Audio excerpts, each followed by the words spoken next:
त्रैलोक्य व्यापिनी ज्वाला ज्वाला देवी नमोस्तुते। खड़े हो जाए, सभी लोग खड़े हो जाएंगे अपने स्थान पे। भगवान के पावन हम सभी आरती करेंगे। जितने भगवत श्रद्धालु पंडाल में विराजमान खड़े हो जाएंगे। ओम आरार त्रिपार्थिव गुराजः पितुर्प्रायदामभिः दिवः सजागुसि बृहदेवृतद आत्वेकं वर्तते तमः। अग्रदेवता वातो देवता सूर्यो देवता चंद्रमा देवता बसवो देवता। कलित ललित सी अपी कलित ललित सी अपी तीरथ कलित ललित सी अपी मायन जी की जय हो। सभी लोग आरती का गायन करेंगे।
मायन जी की सी अपी की आरत श्री मायन जी की आरत श्री मायन जी की।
आदिका बिबर जब खानी काग भुतोंडे गरुड़ की कलिता ललित सी अपी तीरथ कलिता ललित सी अपी की आरत श्री मायन जी आरत श्री मायन जी की। महल हरणी विषय रहस की सुबह शिकार मोक जोवती की।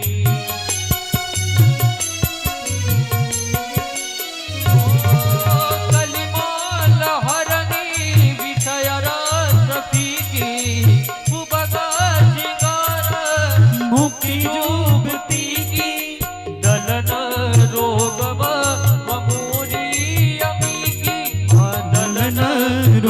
भाग मोरी अमी की तात मात सब विध तुलसी की तात मात सब विध तुलसी की कीरत कलित ललित सिया पीकी तीरथ कलित ललित सिया पी की आरत श्री रामायण जी की आरत श्री रामायण जी की आरत श्री रामायण जी की आरत श्री रामायण जी की कीरत कलित ललित सिया पीकी तीरथ कलित ललित सिया पी की आरत श्री रामायण जी की आरत श्री रामायण आरत श्री राम मायन जी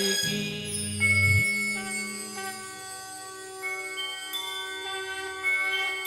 हरि ओम जलेन शीतल पुष्पै देवताभिवन्दनम् आत्माभिवन्दनं मन्त्रपुष्पाञ्जलिः हरिः ओं मा जज्ञेन जज्ञमय जन्तदेवास्तानि धर्माणि प्रथमान्यासन्ना ते हनाकं महिमानः सजन्त यत्र पूर्वे साध्याः सन्ति देवा करोमि नमामि महाराज की जय ता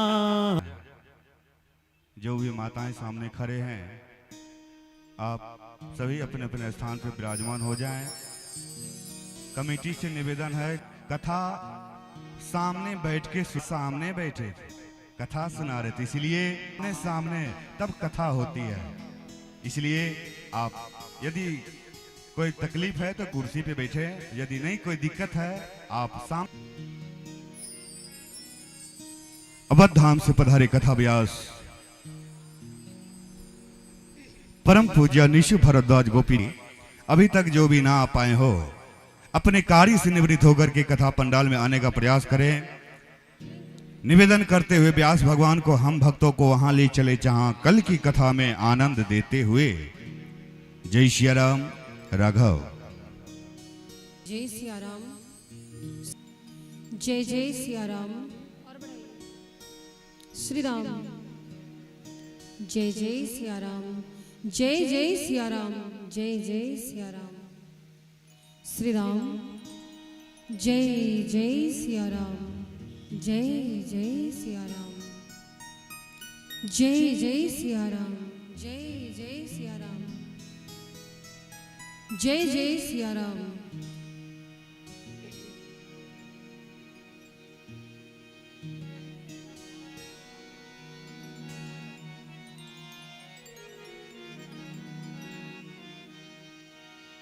राम राम।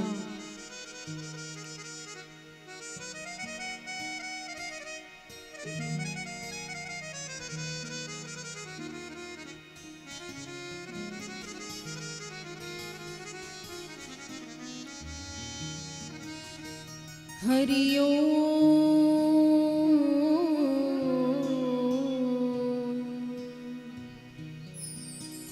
स्वस्ति श्री गणेशाय नमः। श्री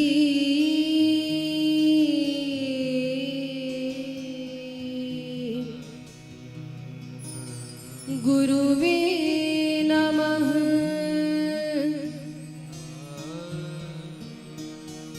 वरदानामर्थ संघानां रसानां छन्दसामपि मंगलानां च कर्तारो वन्दे वाणी विनायको।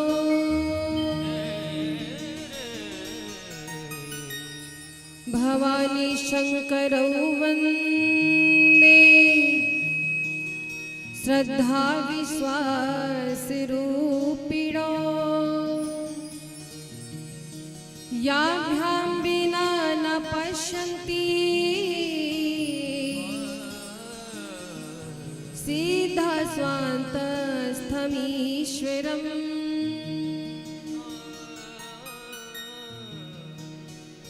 अखण्डमण्डलाकारं व्याप्तं येन चराचरम्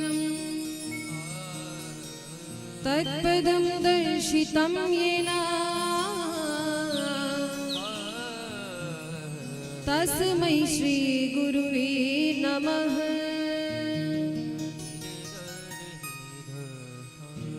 ध्येयं सदा परिभवग्नं भीष्टिदोहं तीर्थास्पदं शिवविरञ्चिनुतं शरण्यं प्रणतपालभवाब्धिपोतं वन्दे महापुरुष ते चरणारविन्दम्।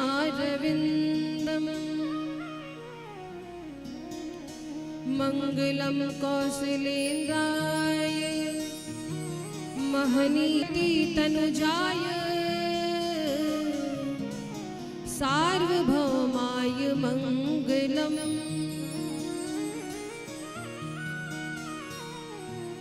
जय जय श्री राधारम रघुपति प्रिय भक्तम वातजातम नमामि।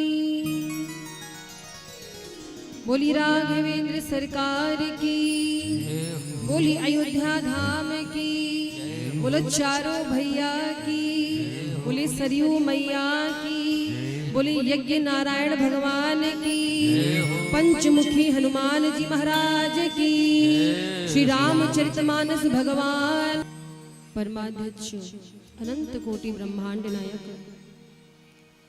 सर्वेश्वरेश्वर पुराण पुरुषोत्तम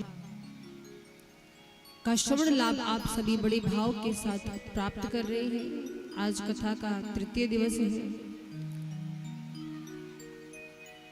मिश्रौलिया गांव के इस पवित्र प्रांगण में पंच दिवसीय श्री राम कथा रूपी ज्ञान गंगा प्रवाहित हो रही है। विगत 2 दिनों से आप सभी बड़े भाव से कथा को श्रवण करके अपने जीवन को धन्य बना रहे हैं। आइए आज भगवान की सुंदर सुंदर कथाओं को हम सभी श्रवण करें। इससे पूर्व भगवान नाम संकीर्तन का आश्रय लेते हुए वाणी को जीवा को पवित्र करेंगे। तत्पश्चात कथा को सुनने सुनाने का उपक्रम आरंभ करेंगे। इस दिव्य प्रांगण में उपस्थित हमारी सभी मातृ शक्तियां, श्रद्धामयी माताएं, बहनें, आप सभी को सादर जय जय श्री सीताराम। बाल गोपाल मंडली आपको सादर जय जय श्री सीताराम। दूर दराज से आए भगवान वाणी को जीवा को पवित्र करेंगे। अपने मन कुंज ही उनके सहारा है। तो ऐसे आप सभी श्री रघुनाथ जी को प्रणाम करेंगे, उनसे विनती करेंगे संकीर्तन के द्वारा। बोलिए राघवेंद्र सरकार की। रघुनाथ सहारा तेरा है,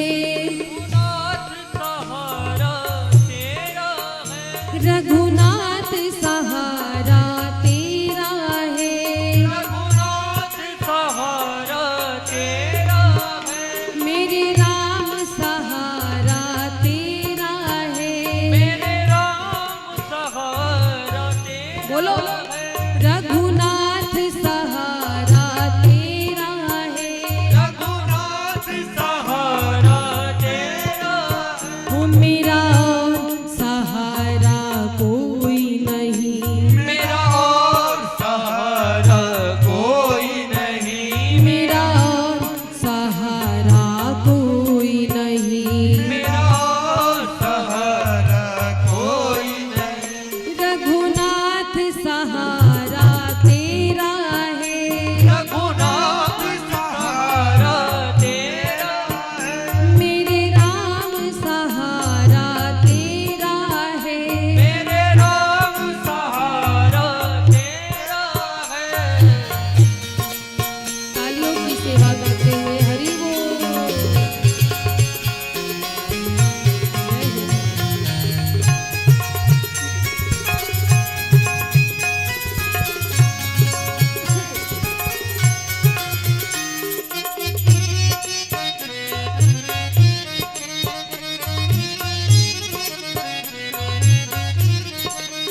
तुम्हारी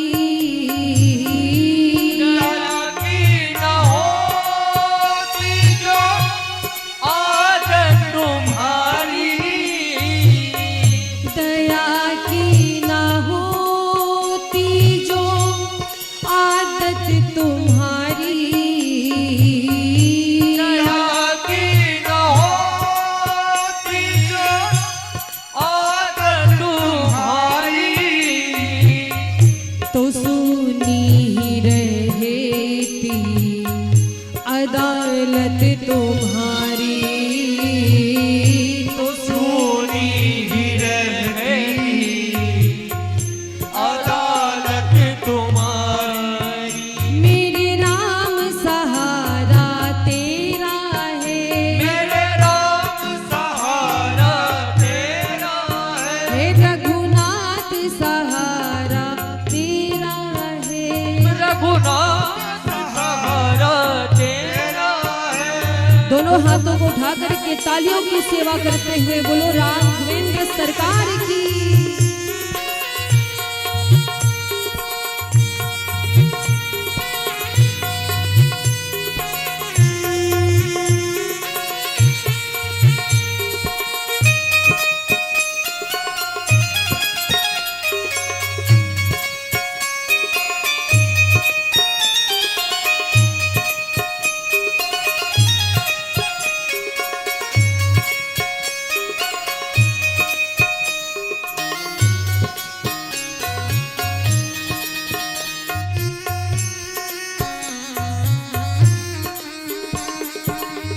जो दीनों के दिल में जगह तुम न पाते,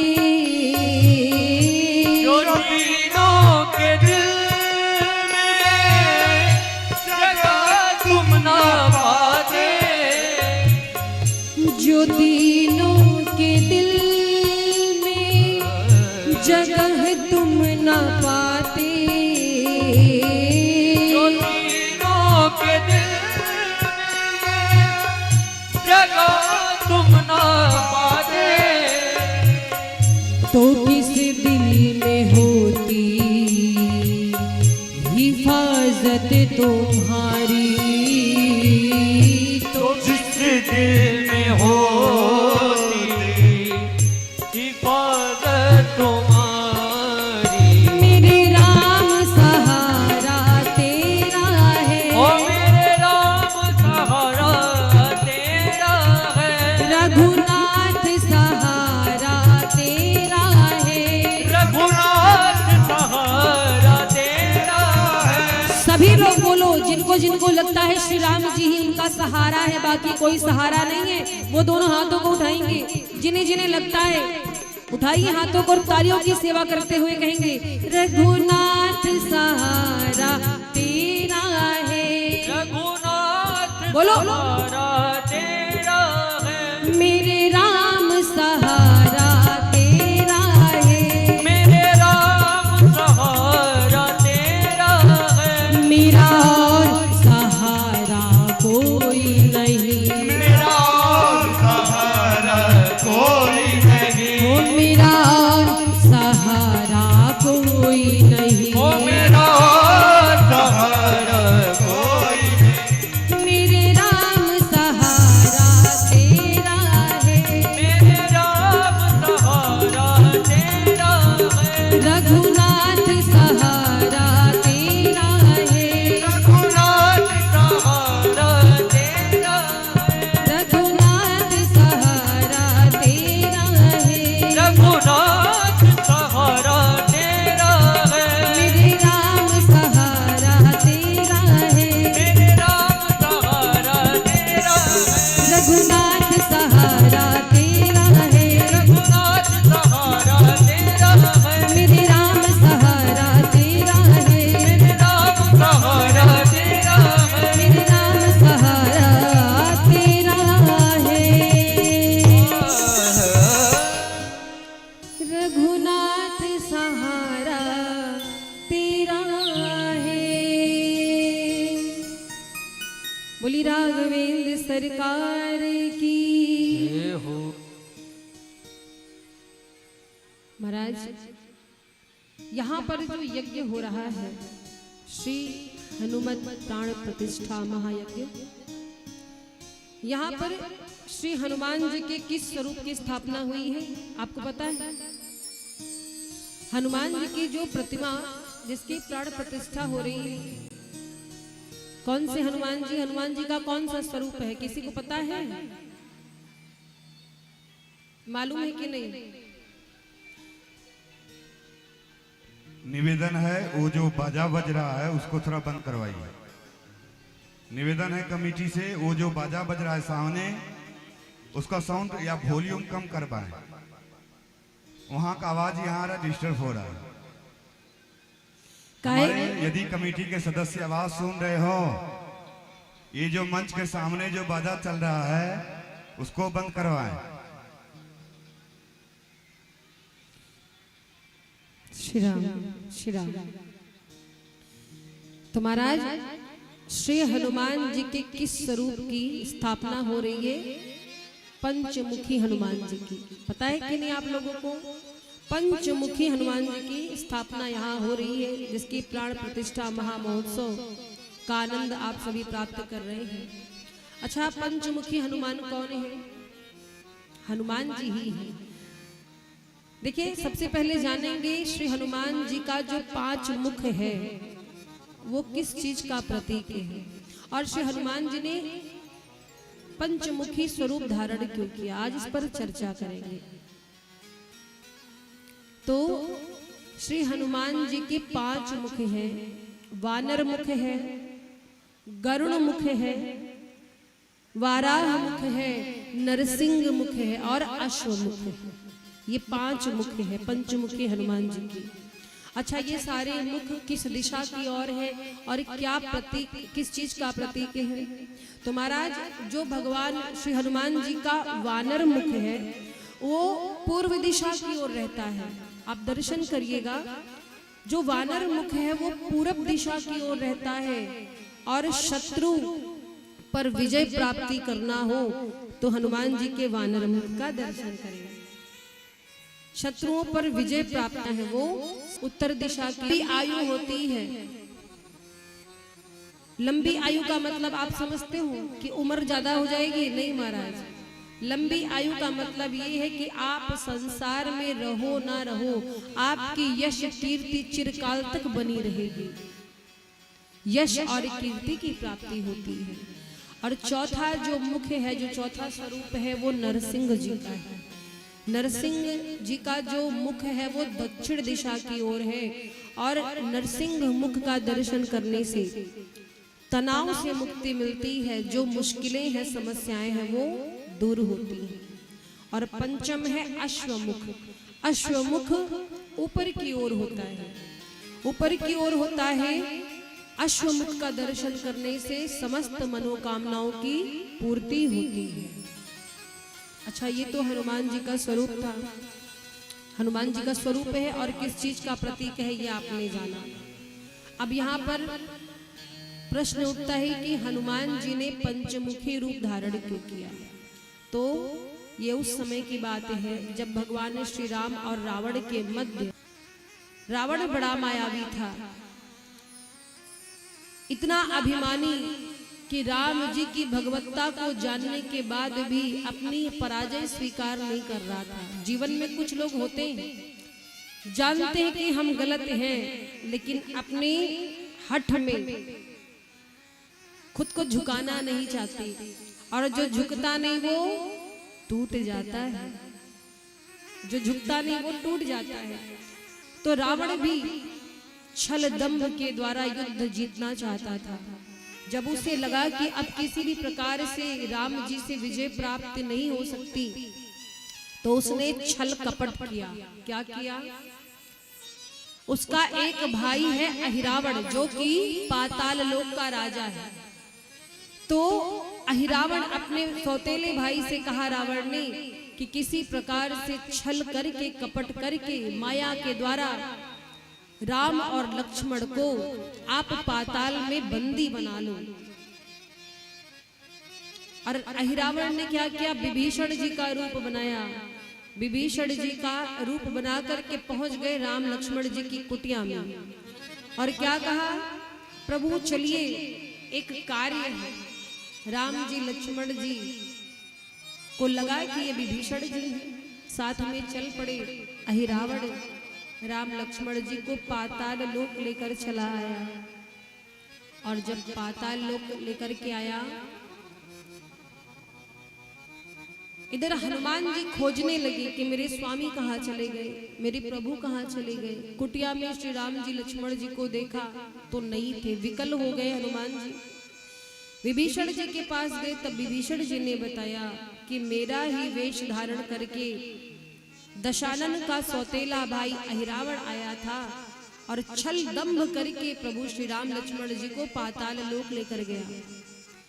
हनुमान जी चल पड़े श्री राम जी और लक्ष्मण जी के पास। पाताल लोक के द्वार पर जब पहुंचे तो वहां पर एक वानर जो कि बड़ा बलशाली था वो रखवाली कर रहा था। हनुमान जी चिंता में हो गए कि बानर तो हम है, ये दूसरा बानर कहां से पैदा हो गया द्वार पर खड़ा। हनुमान जी जैसे अंदर जाने लगे तो उस दूसरे वानर ने कहा कि आप अंदर नहीं जा सकते। हनुमान जी बोले क्यों? अरे नहीं जा सकते, पाताल लोक के राजा अहिरावण की आज्ञा है और मैं अपनी ड्यूटी निभा रहा हूं। हनुमान जी कहते अच्छा तुम हो कौन पहले ये तो बताओ। अब उस वानर ने अपना परिचय दिया। वानर ने कहा मेरा नाम मकरध्वज है और मैं वीर बजरंगबली का बेटा हूँ। हनुमान जी को चक्कर आ गया, बताओ हमारा तो विवाह नहीं हुआ ही, हमारा बिटवा कहाँ से हो गया। हनुमान जी बड़े चिंतित हो गए। हनुमान जी कहे अच्छा ये बताओ आपकी माता कहाँ है? बोला कि मेरी माता से आप मिलना चाहते हैं? हनुमान जी बोले नहीं नहीं, हमको मिलना नहीं, हमको उससे कोई लेना देना नहीं है, लेकिन चिंता में है कि हम तो बाल ब्रह्मचारी, हमारा विवाह हुआ नहीं, हमारे बेटा कैसे हो गया।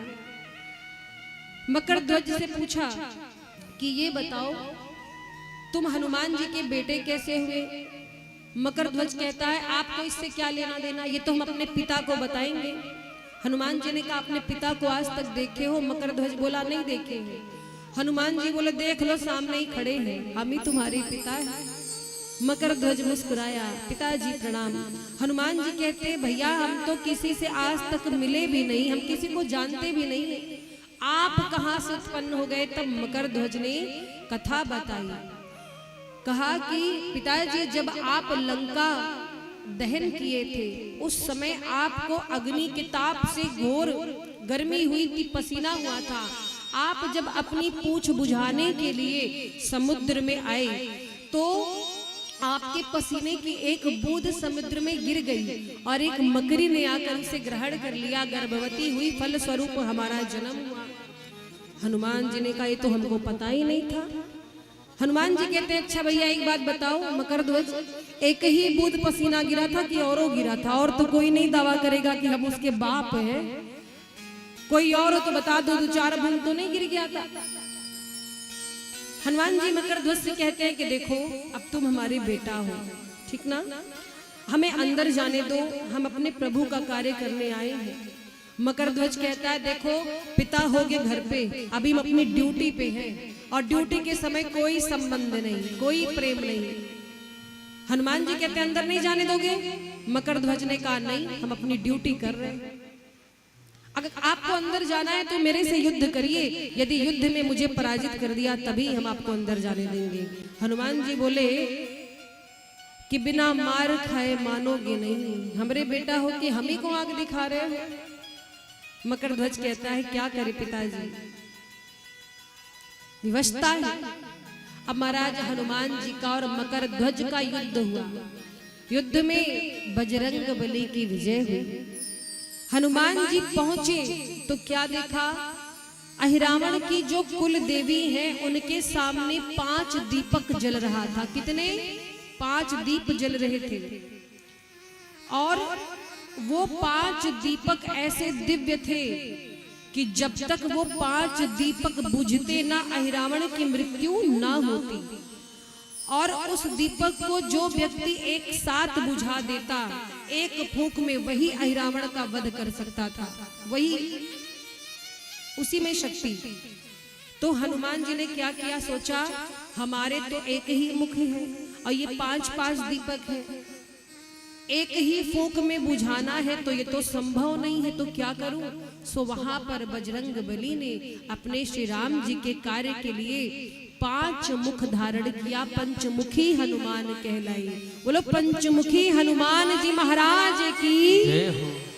तो पंचमुखी रूप धारण किया और अपने 5 मुखों से एक ही फूंक में वो 5 दीपक बुझा दिए। और जैसे दीपक बुझा, हनुमान जी का युद्ध हुआ अहिरावण से, और हनुमान जी ने अहिरावण को समाप्त किया। श्री राम जी को, लक्ष्मण जी को अपने कंधे पर विराजमान करके मेरे बजरंग बली वापस लेकर लौटे। बोलो हनुमान जी महाराज जी की। भाई थोड़ा तालियां बजा दो मेरे हनुमान जी के लिए, संकट मोचन है। मंगल मूर्ति राम दुलारे, मंगल मूर्ति राम दुलारे, आन पड़ा अब तेरे द्वारे। हे बजरंग बली हनुमान, हे महावीर करो कल्याण, हे महावीर करो कल्याण। मंगल मूर्ति राम दुलारे, आन पड़ा अब तेरे द्वारे। हे बजरंग बली हनुमान, हे महावीर करो कल्याण, हे महावीर करो कल्याण, करो कल्याण, करो कल्याण। तो महाराज हनुमान जी ऐसे जो संकट मोचन कहलाते हैं। बड़ी बड़ी विपत्तियों से अगर कोई लड़ता है तो वो है हनुमान जी महाराज। एक बात तो है, हनुमान जी ने अपने जीवन में बहुत बड़ा बड़ा कार्य किया पर कभी अभिमान नहीं किया। हनुमान जी ने कभी अभिमान नहीं किया। देखिए हनुमान जी का भाव, थोड़ी सी चर्चा हम हनुमान जी की करेंगे। जब जानकी जी का हरण हुआ और भगवान श्री राम वानर राज सुग्रीव से मिले, हनुमान जी को आज्ञा दी गई पूरी वानर सेना को कि 1 माह के भीतर मैया की खोज करो। मैया की खोज करके और आकर खबर यहां देनी है। सारे वानर भूखे प्यासे निकल पड़े। 1 माह तक खोजते रहे लेकिन मैया का कहीं पता नहीं चला। खोजते खोजते एक गुफा में गए जल के तलाश में, और वहां पर संपाति से भेंट भई। गीधराज जटायु के भाई संपाति से भेंट हुई। संपाति या लंका में है। अंगद जी कहते हैं मैं जाऊंगा लेकिन लौटने की गारंटी नहीं है। हनुमान जी बैठे हैं। जामवंत जी कहते हैं जब लौट ही नहीं पाओगे तो फायदा क्या है। कोई वीर है जो समुद्र लांघ सकता है। सारे बानर बैठे हैं। एक बानर बोला हम 50 योजन जा सकते हैं। जामवंत जी कहे 50 योजन में तो वहीं डूब के मर जाओगे। 100 योजन समुद्र पार करना है, सोच लो महाराज। बढ़ते बढ़ते 80 योजन तक लोग आए लेकिन उसके बाद भी आगे बढ़ने की किसी की हिम्मत नहीं हो रही। तो जामवंत जी ने सोचा कि हनुमान जी तो पवन पुत्र है, पवन जैसा वेग है, और ये क्यों चुप बैठे हैं। हनुमान जी शांत बैठे थे एक स्थान पर। जामवंत जी ने सोचा कि अब हनुमान जी को जगाना पड़ेगा, समय आ चुका है, क्योंकि हनुमान जी ही राम जी का कार्य कर सकते हैं। तो क्या किया, हनुमान जी को जगाने के लिए जामवंत जी आज हनुमान जी के पास आकर कहते हैं कि हे बजरंग बली, आप इतना मौन क्यों बैठे हो। राम जी का कार्य करना है, आपको पता नहीं है, समुद्र लांघना है। हनुमान जी बैठे हैं तो जामवंत जी ने हनुमान जी को जगाना आरंभ किया। हनुमान जी को जगाना आरंभ किया और क्या कहा? सबसे पहला शब्द क्या था कि कवन सो काज कठिन जग माही। और कहते हैं कवन सो काज कठिन जग माही, जो नहीं होई तात तुम पाही। राम सिया राम जय जय राम। राम सिया राम सिया राम सिया राम सिया राम सिया राम जय जय राम जय जय राम। जब इस बार कहा पवन तनय, अब जामवंत जी ने सोचा कि कोई ब्रह्मबान रूपी वचन बोलना पड़ेगा, यही से उठने वाले नहीं, तब वचन बोलना पड़ेगा, यही से उठने वाले नहीं। तब कहा हनुमान जी आप ऐसे क्यों बैठे हो? आप राम जी के कार्य के लिए अवतरित हुए हो, भूल गए हो अपने जीव अवतारा के लिए अवतरित हुए हो, भूल गए हो अपने जीव अवतारा। हनुमान जी के बुद्धि जागृत हो गई। जामवंत जी कहते हैं राम सुनत ही भयाऊं। जामवंत जी कहते हैं राम सुनत ही भयाऊं, परवेता तारा परवेता तारा। राम सिया राम जय जय राम। परिवार ही बारा लीलई ना गौ जल नदी खारा, कहते सहित सहाय रावण ही मारी। आ गौ जल नदी खारा, कहते सहित सहाय रावण ही मारी। आनऊ यहाँ त्रिकोट उपारी, जामवंत मैं पूछूं तो ही उचित सिखावन दीजहु मोही। हनुमान जी एकदम क्रोध में हैं, उठकर खड़े हुए। बोलो जामवंत जी क्यों बताया मुझे? अब मैं जागृत हो गया हूँ, क्या करना है, मेरे लिए क्या आदेश है? अभी जाऊं लंका जाकर के रावण को मार डालूं, त्रिकूट पर्वत समुद्र में धंसा दूं, लंका को शमशान बना दूं? बोलो क्या करूं? जामवंत जी कहते शांत बजरंग बली शांत, ये सब कुछ नहीं करना है आपको, ये सब काम राम जी करेंगे। आपको तो इतना करना है, आपको जाकर के मैया का पता लगाना है। ये सारा हनुमान जी हैं जोश में और जामवंत जी हैं होश में। जोश में होना अच्छी बात है, पर जोश वालों पर होश वालों का नियंत्रण होना बहुत जरूरी है। अगर समाज में जोश वालों पर होश वालों का नियंत्रण ना हो तो फिर हनुमान जी की तरह तो राम कथा एक ही दिन में समाप्त हो जाएगी। हनुमान जी को बड़ी जामवंत जी की बात बहुत अच्छी लगी, प्रसन्न हुए और महाराज अब राम जी का नाम लेकर श्री हनुमान जी पहुंचे। मार्ग में बहुत बाधाएं आई, देवताओं ने सर्पों की माता बुद्धिमान लंका में पहुंचे हैं। मैया से भेंट भई, मैया को आश्वस्त किया। अच्छा देखो, हनुमान जी को भूख बड़ी लगती है और इनकी भूख भी बड़ी विचित्र है। हनुमान जी को जीवन में 2 बार विशेष रूप से भूख लगी और दोनों बार बहुत बड़ा कार्य हुआ। बचपन में भूख लगी थी तो सूर्य देव को ही निकल गए, लाल लाल फल समझ करके सूर्य देवता को ही निकल गए। और अब जाकर के भूख लगी तो मैया से कहते हैं माँ भूख लगी है, यदि आज्ञा हो तो कुछ फल पालो। मैया कहती है बहुत सारे रखवारे हैं रावण के यहाँ पर, कैसे जाओगे?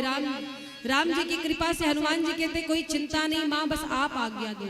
हनुमान जी अपने मन से कोई काम भी नहीं करते हैं, बिना आज्ञा लिए कोई कार्य नहीं करते हैं। और महाराज मैया की आज्ञा हुई, हनुमान जी ने फल खाए, फल खाने के साथ साथ वृक्ष भी उखाड़े और वृक्ष उखाड़ने के बाद जितने लोग दौड़ते सबको रगड़ रगड़ करके मार डाला। किसी ने पूछा हनुमान जी से कि आप तो फल खाने गए थे, तो ये क्या मजीरा बजा बजा के रगड़ करके निशाचरों को मारने लगे?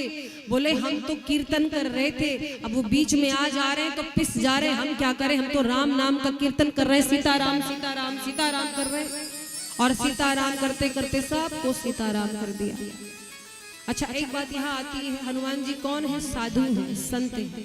लंका में जब हनुमान जी पहुंचे तो हनुमान जी का बड़ा अनादर हुआ। किसने किया? लंका वासियों ने। लंका वासियों ने क्या किया? जब मेघनाद ने हनुमान जी को बंदी बना लिया नागपाश में। अच्छा, यहाँ पर भी नागपाश की महिमा को बचाने के लिए, मर्यादा को बचाने के लिए हनुमान जी बध गए। बाकी हनुमान जी को कोई बांध सके है कोई इस दुनिया में? कोई नहीं बांध सकता। लेकिन ब्रह्मास्त्र की महिमा ना समाप्त हो जाए तो उसकी मर्यादा की रक्षा के लिए हनुमान जी को बाधा नहीं गया, हनुमान जी स्वयं बध गए। और देखो, जब हनुमान जी को बांध कर लाया जा रहा था तो जितने लंकावासी हैं, कोई लात से प्रहार कर रहे थे, कोई ताली बजा रहे थे, बड़ा मजा ले रहे थे, हाँ? और उसका परिणाम क्या हुआ? मानस में चौपाई है, साधु अवज्ञा कर फल ऐसा, जरई नगर अनाथ कर जैसा। किसी संत की, किसी भगवान के भक्त की, किसी ब्राह्मण की कभी आप निंदा ना करो, उसका अपमान ना करो, नहीं तो परिणाम क्या होता है? जो ऐसा करता उसका सर्वनाश हो जाता है। और महाराज, लंका वासियों ने खूब आनंद लिया। हनुमान जी जब बांधे गए थे, कोई चरणों से प्रहार करता, कोई ढोलक बजाकर मजाक उड़ाता है। रावण के सामने हनुमान जी पहुंचे। रावण ने कहा, देखो बंदर, मेरी लंका कैसी अच्छी लगी? हनुमान जी बोले, लंका नगरी तो एक नंबर बनवाए हो रावण, लेकिन एक समस्या है इसमें। क्या? बोले, ना ये बहुत दिन तक तेरी लंका रहेगी, ना तू रहेगा। रावण कहता है, मूर्ख कहीं का, मेरी नगरी में आकर के तू मेरे से बात कर रहा है? मारो इसको, इसको मार डालो। तब तक विभीषण जी आए। विभीषण जी ने कहा कि दूत को मारना नीति के विरोध है, आप मारिए मत, कुछ और दंड दे दीजिए, पर वध मत करिए। अच्छा देखो महाराज, रावण राक्षस होकर के नीति नियम को मानता है। आजकल के लोग कलयुग में मनुष्य शरीर पाकर के नीति और नियम को नहीं मानते हैं। रावण राक्षस था, फिर भी नीति का प्रयोग किया है, पालन किया है। जीवन में अनुशासन क्या है, ये राम जी की कथा हमें बताती है। तो रावण ने कहा कि अंग भंग कर पठियो बंदर। अब देखो, यहाँ पे बड़ी सुंदर बात आती है। हनुमान जी बड़े चतुर भी हैं, बड़े चालाक हैं। हनुमान जी को जब दंड देने की बात आई कि अंग भंग कर दो, हनुमान जी ने सोचा कि रावण ने अपने दूतों से कहा है कि इस बानर को अंग भंग करके भेजो, और कहीं रावण को अपनी बहिनी सूर्पनखा की नाक कान याद आ गई तो हमारा तो नाक कान लंका में कटवा देगा रावण, और यहाँ लंका में हम नाक कटवाने नहीं आए। तो रावण के सामने हनुमान जी ने अभिनय किया। पूरी लंका नगरी धू धू करके जलने लगी, पूरी लंका नगरी धू धू करके जलने लगी, पूरी लंका धू धू करके जलने लगी। हनुमान जी ने सोचा हमारा काम हो गया है। पूंछ बुझा करके मैया से आशीर्वाद लेकर के हनुमान जी वापस आए। अब देखो, कहानी यहाँ से आरंभ होती है, बहुत सुंदर कथा है। हनुमान जी वापस आए, पूरी वानर सेना में जय जयकार होने लगी। सबके चेहरे पर अपार हर्ष छा गया। सबने सोचा हमारे प्राण बचे। जाकर के राम जी को सूचना दी गई तो किसी ने कहा कि राम जी के सबसे प्रिय, तो किसी ने कहा कि राम जी के सबसे प्रिय और ईमानदार भक्त हैं हनुमान जी, इनके जैसा इस संसार में कोई नहीं है। और इस बात को जब राम जी ने सुना तो सोचा कि भक्त की परीक्षा लेनी चाहिए। श्री राम जी कुटिया में बैठे हैं, एक दूत को भेजा कि जाके हनुमान जी को बुला लाओ। हनुमान जी को बुलाया गया। दूत ने कहा, राम जी ने आपको याद किया है। आज हनुमान जी थर थर कांप रहे हैं, थर थर कांप रहे। राम जी ने बुलाया है, न जाने क्या बात करेंगे, कहीं लंकवा जलाएं, उसके लिए कुछ कहेंगे तो नहीं हमको।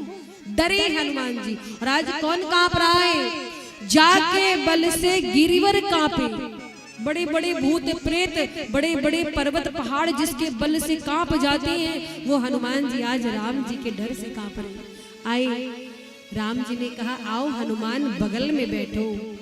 हनुमान जी भूमि पर बैठ गए। कहते हैं सरकार मेरा स्थान तो यही है। नहीं नहीं बगल में बैठो। नहीं नहीं सरकार आपके बगल में तो वो भी नहीं बैठते जो आपके हृदय में रहते हैं। भैया भरत जिनसे आप अथाह प्रेम करते हैं, आज तक भैया भरत आपके बगल नहीं बैठे, तो मुझ बानर की क्या औकात में आपके बगल में बैठूं।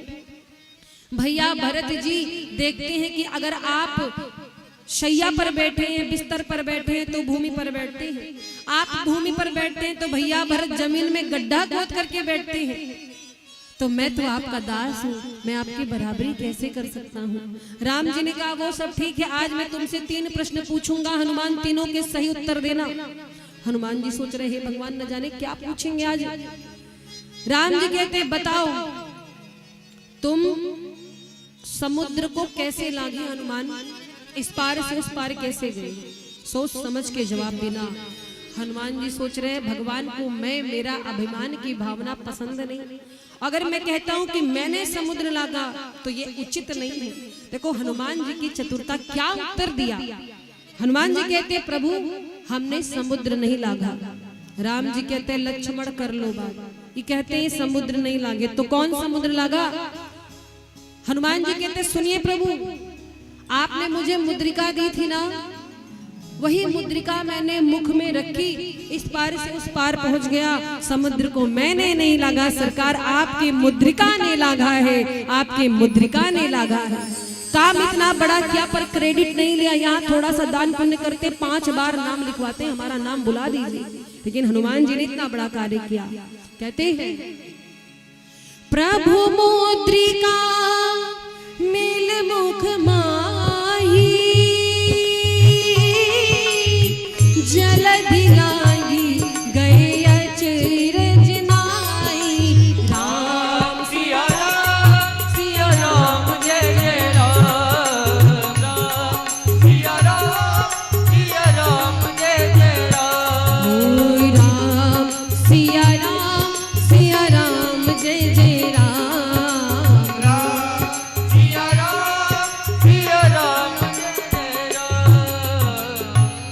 जैसे हनुमान जी ने कहा कि हमने समुद्र नहीं लागा, प्रभु आपकी मुद्रिका ने लागा। राम जी कहते वाह हनुमान जय हो, तुम्हें 100 में 100 नंबर मिले, बहुत अच्छा उत्तर दिया। चलो इस प्रश्न में तुम पास हो गए, चलो दूसरे प्रश्न का उत्तर दो। मानता हूं कि तुम्हें समुद्र से इस पार से उस पार मेरी मुद्रिका ले गई, उधर से कैसे आए। हनुमान जी कहे गई भैंस पानी में, अब क्या बताऊं। फिर याद किया, कहते प्रभु उस पार से इस पार मैं नहीं आया, तो बोले प्रभु जब आपकी मुद्रिका मुझे इस पार से उस पार ले जा सकती है, तो क्या मैया जानकी की चूड़ामणि उस पार से इस पार नहीं ला सकती। माँ के आशीर्वाद से मैं उस पार से इस पार आया। राम जी कहते हैं धन्य हो हनुमान, जितना सुना था उससे अधिक पाया तुम्हें। अच्छा तीसरे प्रश्न का उत्तर देना, और आखिरी प्रश्न है सोच समझ के बताना। श्री हनुमान जी सोच रहे अब तक तो हमारी युक्ति चली, अब न जाने क्या पूछ लेंगे, हाथ नीज रहे। राम जी ने कहा सुनो हनुमान जी, तीसरे प्रश्न का उत्तर अब मैं सुनना चाहता हूँ। प्रश्न ये है कि तुमने लंका क्यों जलाई। हनुमान जी कहे अब क्या बताएं, आंख मूंद कर बैठ गए। राम जी कहते आंख मूंदने से काम नहीं चलेगा, उत्तर दो। हनुमान जी कहते प्रभु लंका हमने नहीं जलाई, अब लो।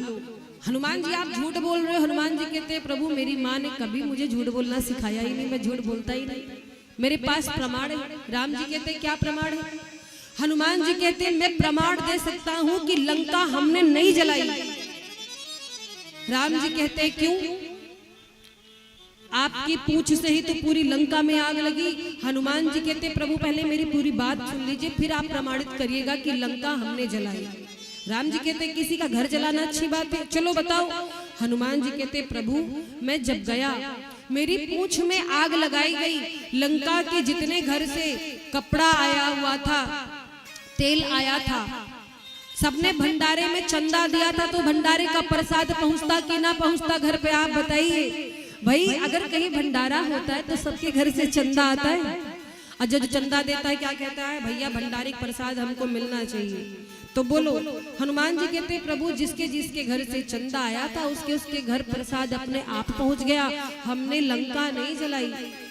और कहते हैं कि प्रभु लंका जलाने में 5 लोग पार्टनर हैं। राम जी कहते कौन कौन, हनुमान जी कहते अकेले हमने थोड़ी किया ये सब, 5 लोग पार्टनर है। जैसे दूध या किसी चीज का बिजनेस होता है उसमें पार्टनर होते हैं ना। राम जी बोले कौन कौन पार्टनर है, बोले सुनिए प्रभु लंका जलाने में जो पार्टनर है उनका नाम सुनिए। आपका प्रताप, रावण के पाप, मां सीता का शाप, विभीषण का ताप और कछु हमारे बाप, ये 5 लोग शामिल हैं। राम जी कहते आपके बाप, हनुमान जी कहते हम किसके बेटे हैं, पवन पुत्र है ना। हमारी पूंछ में जब आग लगाई गई 49 प्रकार की वायु चली और अपने आप लंका में आग लग गई, हमने आग नहीं लगाई। राम जी कहते अभी अभी तुमने कहा कि सीता जी ने शाप दिया था, सीता ने कब शाप दे दिया, तो हनुमान जी कहते पिछले जन्म की बात है प्रभु। एक बार माँ जानकी तब राजा की पुत्री थी, नारायण प्रभु को वर के रूप में प्राप्त करने के लिए तपस्या कर रही थी। दशानन जा रहा था, सुंदर स्त्री देख करके वो कामुक हो गया। जानकी जी के पास आया और कहा कि हे सुंदरी तुम मुझसे विवाह कर लो। जानकी जी बोली नहीं नहीं मैं तुमसे विवाह नहीं कर सकती, मैं नारायण प्रभु से ही विवाह करूंगी और उन्हीं के लिए घोर तपस्या कर रही हूं। और महाराज जैसे ही रावण ने स्पर्श करने का प्रयास किया तो वहीं बगल में हवन कुंड जल रहा था, धू धू करके अग्नि जल रही थी। जानकी जी उसी अग्नि कुंड में प्रविष्ट हो गई और जब शरीर धू धू करके जलने लगा तब जा करके जानकी जी ने शाप दिया कि ऐ दशानन आज तेरे कारण मेरा ये शरीर धू धू करके जल रहा है, तूने एक पतिव्रता नारी कोई स्पर्श करने का प्रयास किया है, जा मैं शाप देती हूँ, एक दिन तू भी जलेगा, तेरी लंका भी जल जाएगी, तू भी मर जाएगा। और महाराज इस प्रकार से सीता जी ने शाप दिया है रावण को। तो कहते हैं हनुमान जी कि अग्नि के ताप सीता जी के शाप से लंका जली है। बोलो हनुमान जी महाराज की। अग्नि के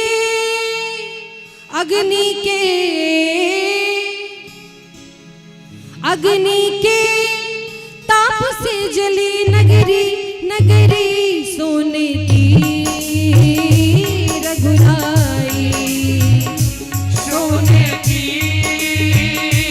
रघुराई, सोने की रघुराई, सोने की रघुराई। सीता के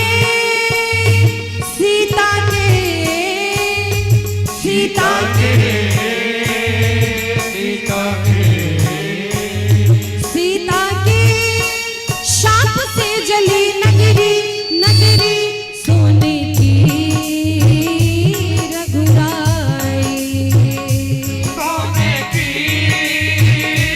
रघुराई, ओ सोने की हाय रघुराई, सोने की रघुराई।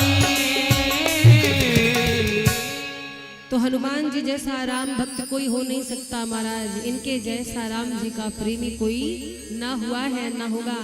श्री राम जी ने खुद आशीर्वाद दिया हनुमान जी को, कब, जब लंका विजय प्राप्त करके राम जी वापस आए, सबसे कहा कुछ मांग लो। किसी ने धन मांगा, किसी ने वैभव मांगा, किसी ने संपत्ति मांगी। हनुमान जी बगल में बैठे थे, हनुमान जी से पूछा हनुमान आप भी कुछ मांग लीजिए। हनुमान जी कहते प्रभु हमें आपके और जानकी मैया के चरणों का प्रेम मिल गया, कुछ नहीं चाहिए। जानकी मैया ने प्रेम वश अपने गले से मोतियों की माला उतार कर पहना दी हनुमान जी को, और जब मोतियों की माला पहनाई हनुमान जी ने वो मोतियों की माला निकाली, दांत से तोड़ा और फेंक दिया। विभीषण जी ने कहा, हनुमान जी इतनी कीमती मोतियों की माला उतार कर आपने फेंक दी, आपको इसका मूल्य मालूम है? मैया का प्रसाद है ये।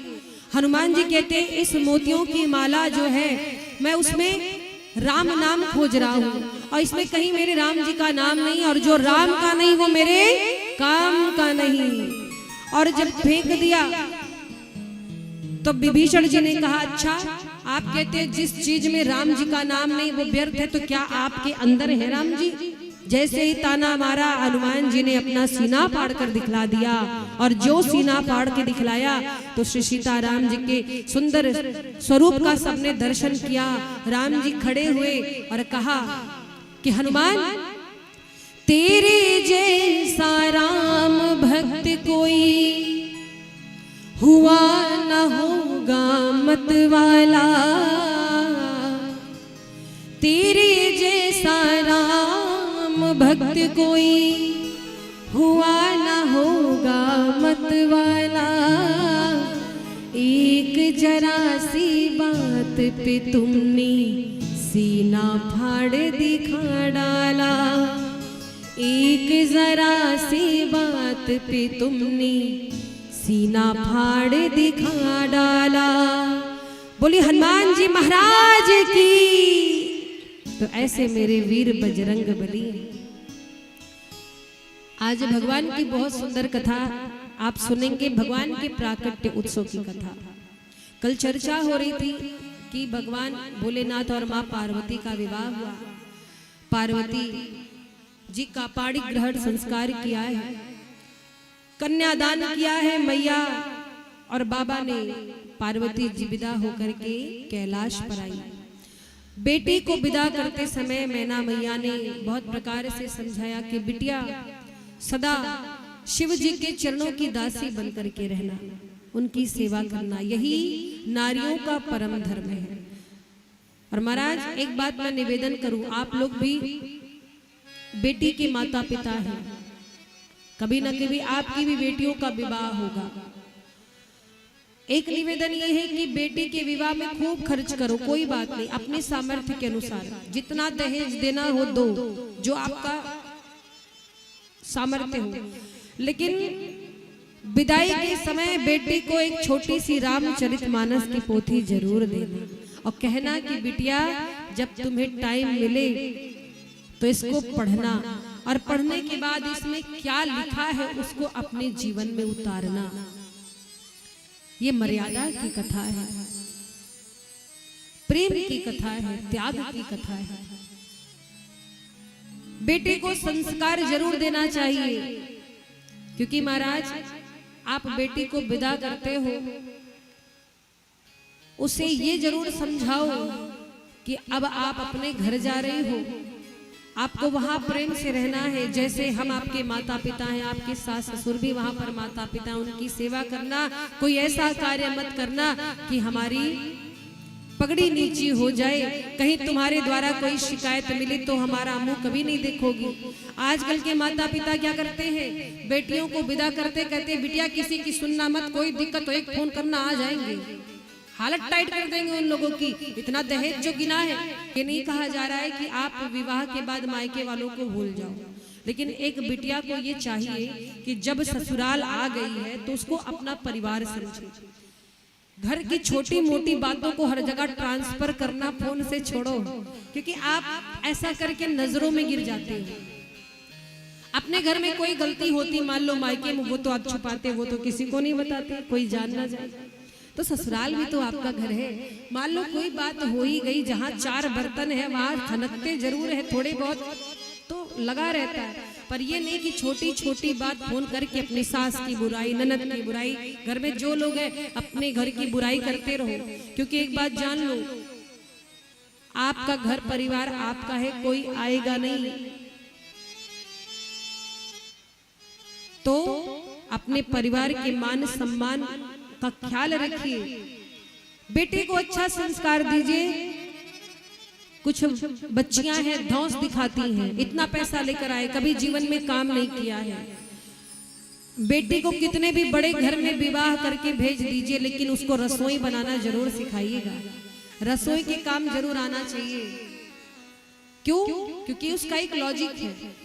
जीवन में 2 कार्य स्वयं करना चाहिए, किसी नौकर चाकर से नहीं करवाना चाहिए। आपको भगवान बहुत दौलत दे दे, बहुत संपत्ति दे दे, फिर भी 2 काम खुद से करना। कौन कौन से? एक तो रसोई बनाना, जो भोजन हो वो खुद बनाना, और दूसरा भगवान का भजन। जैसे कई मैंने जगह देखा है, कहीं कथा होती है तो घर का कोई एक जाता है, बाकी लोग कहते हैं हमारे घर के एक लोग जाते तो हैं, हम लोग क्या जाएं। अरे आपके घर के एक लोग के पेट में भोजन जाएगा तो आपको मिल जाएगा। भोजन और भजन खुद को ही मिलता है महाराज, दूसरे का किया नहीं होता है। हाँ ये जान लेना, भगवान की सेवा अपने हाथों से करो। जैसे जीवन में भोजन की आवश्यकता होती, वैसे भजन की आवश्यकता होती है। शरीर को ऊर्जा हम भोजन से प्रदान करते हैं, तो आत्मा को ऊर्जा कहाँ से मिलेगी? आत्मा को ऊर्जा मिलनी चाहिए कि नहीं? तो वो भजन से मिलेगी। शरीर के बारे में तो आप सोचते हो, पर आत्मा के बारे में नहीं सोचते। तो इसीलिए घर का चूल्हा किसी के हाथों में मत सौंपिए। अगर आप अस्वस्थ हैं, कोई बना रहा है तो वहां खड़े जरूर रहिए। कई जगह मैंने देखा नौकर चाकर आते हैं भोजन बनाने, उनको आपके स्वास्थ्य का कोई ख्याल थोड़ी है। उनको तो अपने पेमेंट से मतलब है, महीने में पेमेंट लेके चले जाएंगे। आपको क्या चीज नुकसान करता है, साफ सफाई है कि नहीं है, वो तो आप ही जान सकते हो। जितने अच्छे से आप करोगे दूसरा कोई करेगा? बोलो। तो इसीलिए भजन और भोजन खुद करना चाहिए। भगवान जीवन में बहुत कुछ दे दे, पर ये चीज अवश्य करना, अपने हाथों से करना। इससे आप स्वस्थ भी रहेंगे और आप मस्त भी रहेंगे, जीवन का आनंद भी मिलता रहेगा। तो ये सब चीज खुद करनी चाहिए और बेटियों को भी करवाना चाहिए। मायके में जब तक बेटी है, शादी से पहले बेटी को भोजन बनाना जरूर सिखाएं। क्यों?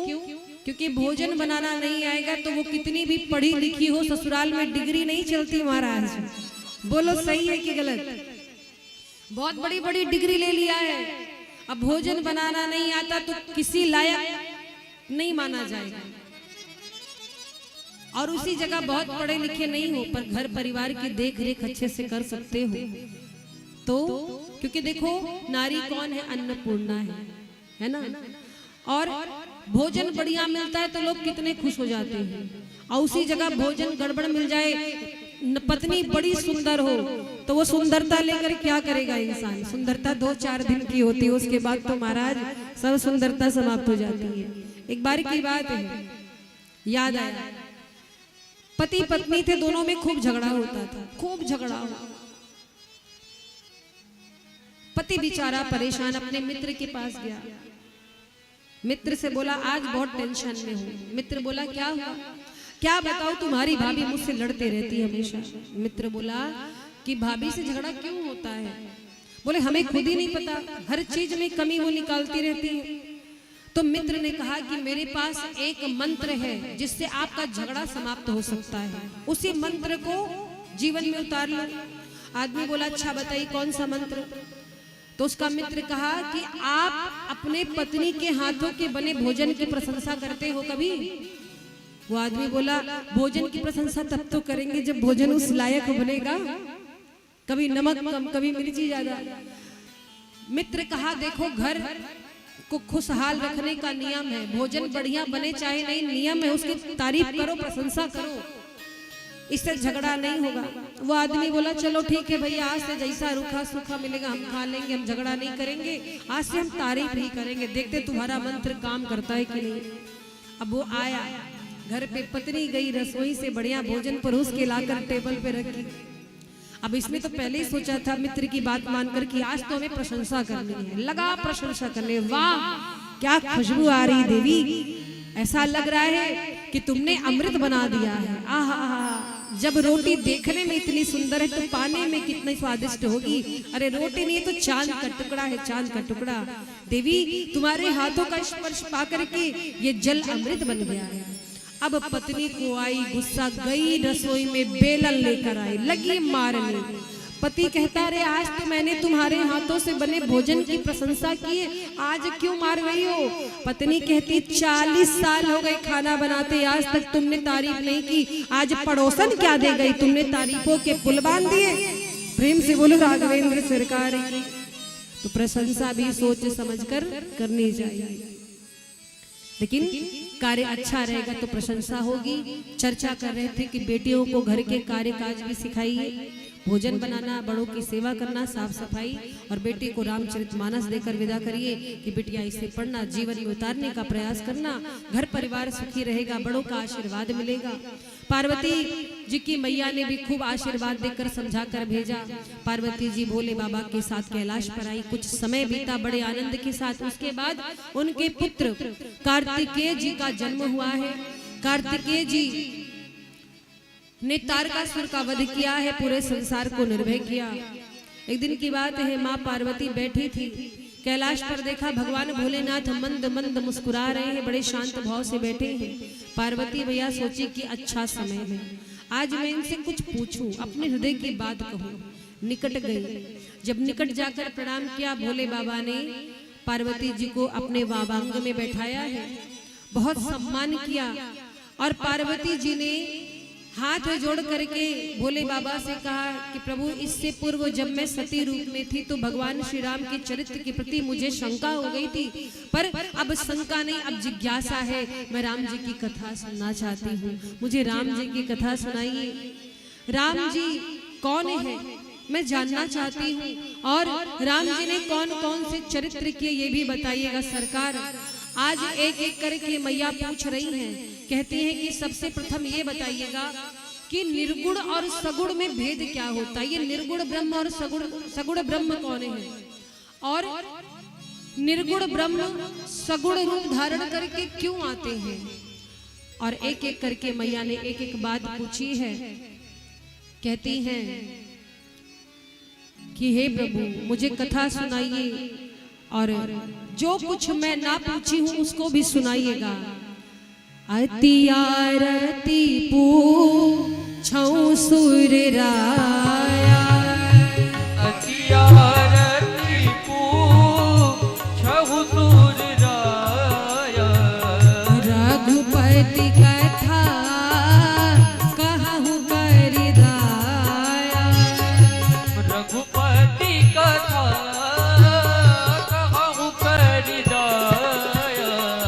प्रथम सुकारण कहूं बिचारी,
सुखशीला सकल कहाऊं साकर सुखशीला।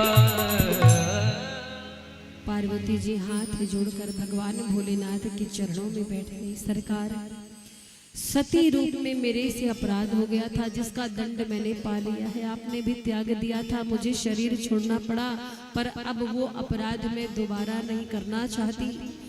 मैं सत्य कहती हूँ, राम जी में मेरी निष्ठा है। मैं आदर भाव से उनकी कथा सुनना चाहती हूँ।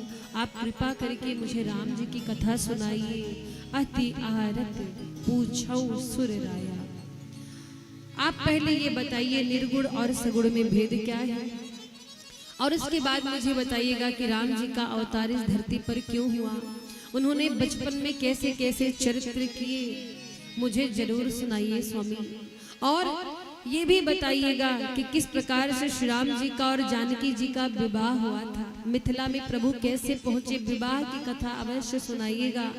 और घर के सुखों का त्याग करके राम जी वन को क्यों गए, ये भी मुझे बताइएगा। वन में रह करके क्या क्या अपार चरित्र किए बताइएगा। और इतना ही नहीं, जिस प्रकार से घोर संग्राम में रावण का वध किया है, ये भी बताइएगा। श्री राम जी ने कैसे रावण को मारा, और फिर जब लंका पर विजय प्राप्त करके प्रभु वापस अयोध्या आए और राज सिंहासन पर बैठे, तब क्या क्या चरित्र किए, ये सब मुझको सुनाइएगा।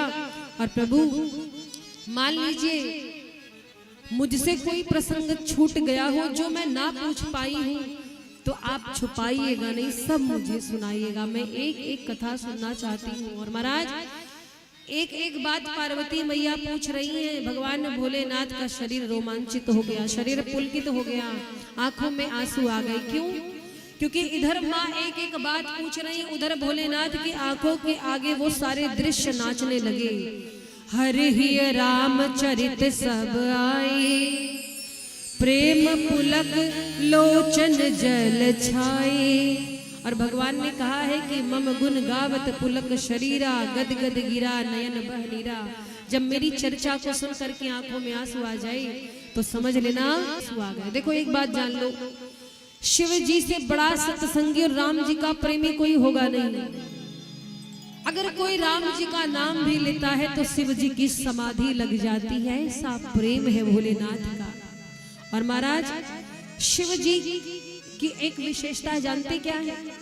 शिव जी में कोई बनावटपन नहीं, कोई बनावटीपन नहीं। शिव जी को शमशान की राख पसंद है। जानते क्यों? भगवान भोलेनाथ को शमशान की राख क्यों पसंद है जानते हो आप? नहीं मालूम? एक बार की बात है, एक व्यक्ति की मृत्यु हुई, उसके रिश्तेदार नातेदार उसे मरघट तक लेकर जा रहे थे, शमशान तक। तो क्या बोल रहे थे सब? राम नाम सत्य है, राम नाम सत्य है,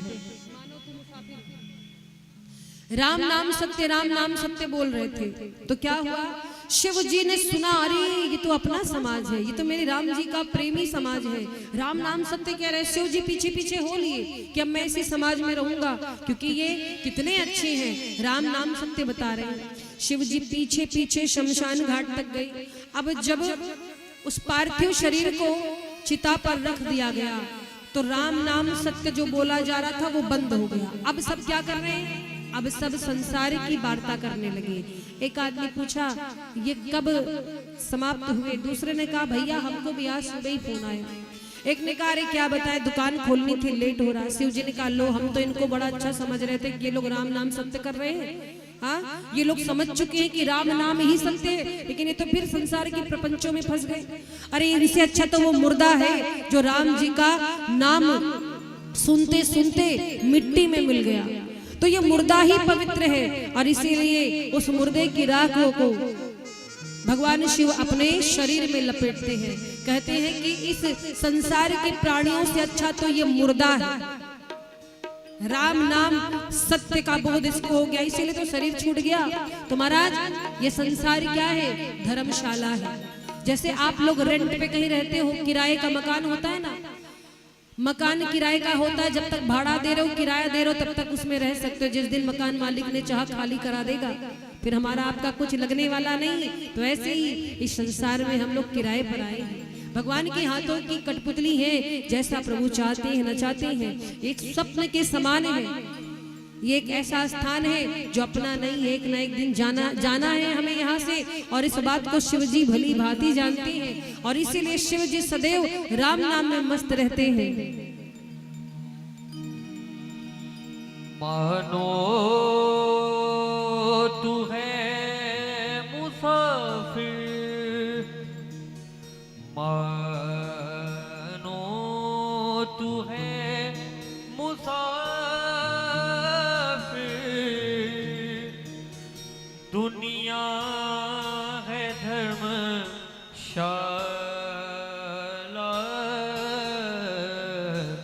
संसार क्या है सपना, वो भी अजब निराला, संसार क्या है सपना, वो भी अजब निराला।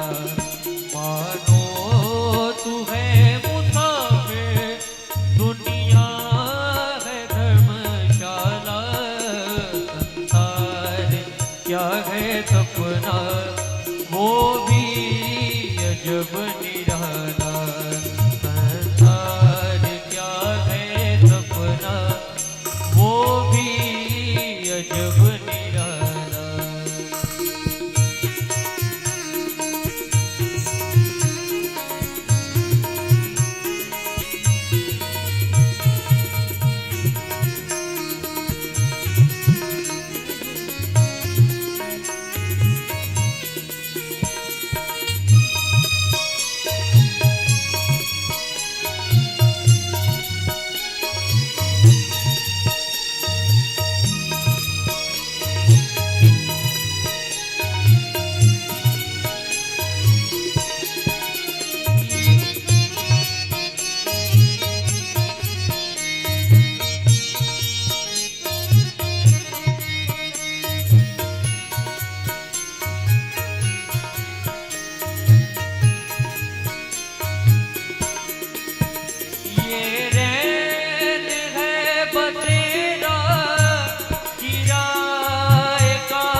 तालियों की सेवा करते हुए बोलो राघवेंद्र सरकार की जय हो।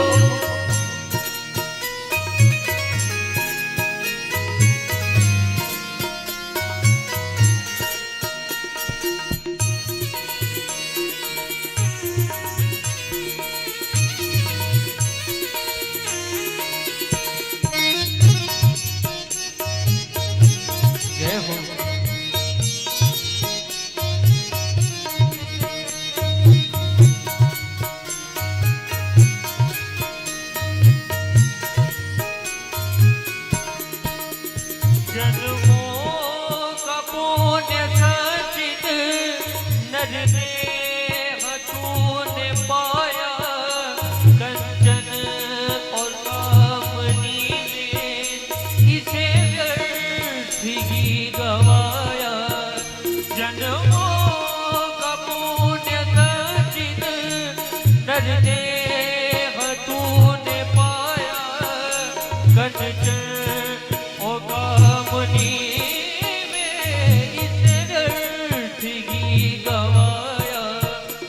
कौड़ी के मोल तूने हीरे को बेच डाला, कौड़ी के मोल तूने हीरे को बेच डाला।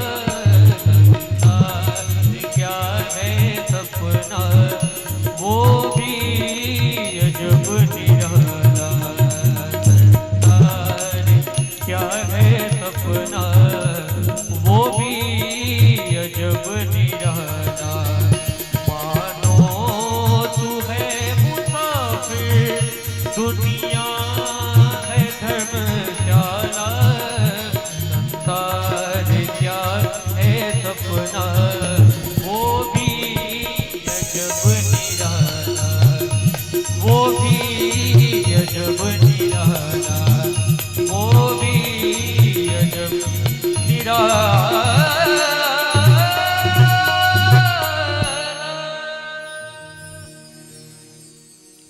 बोली राघवेंद्र सरकार की।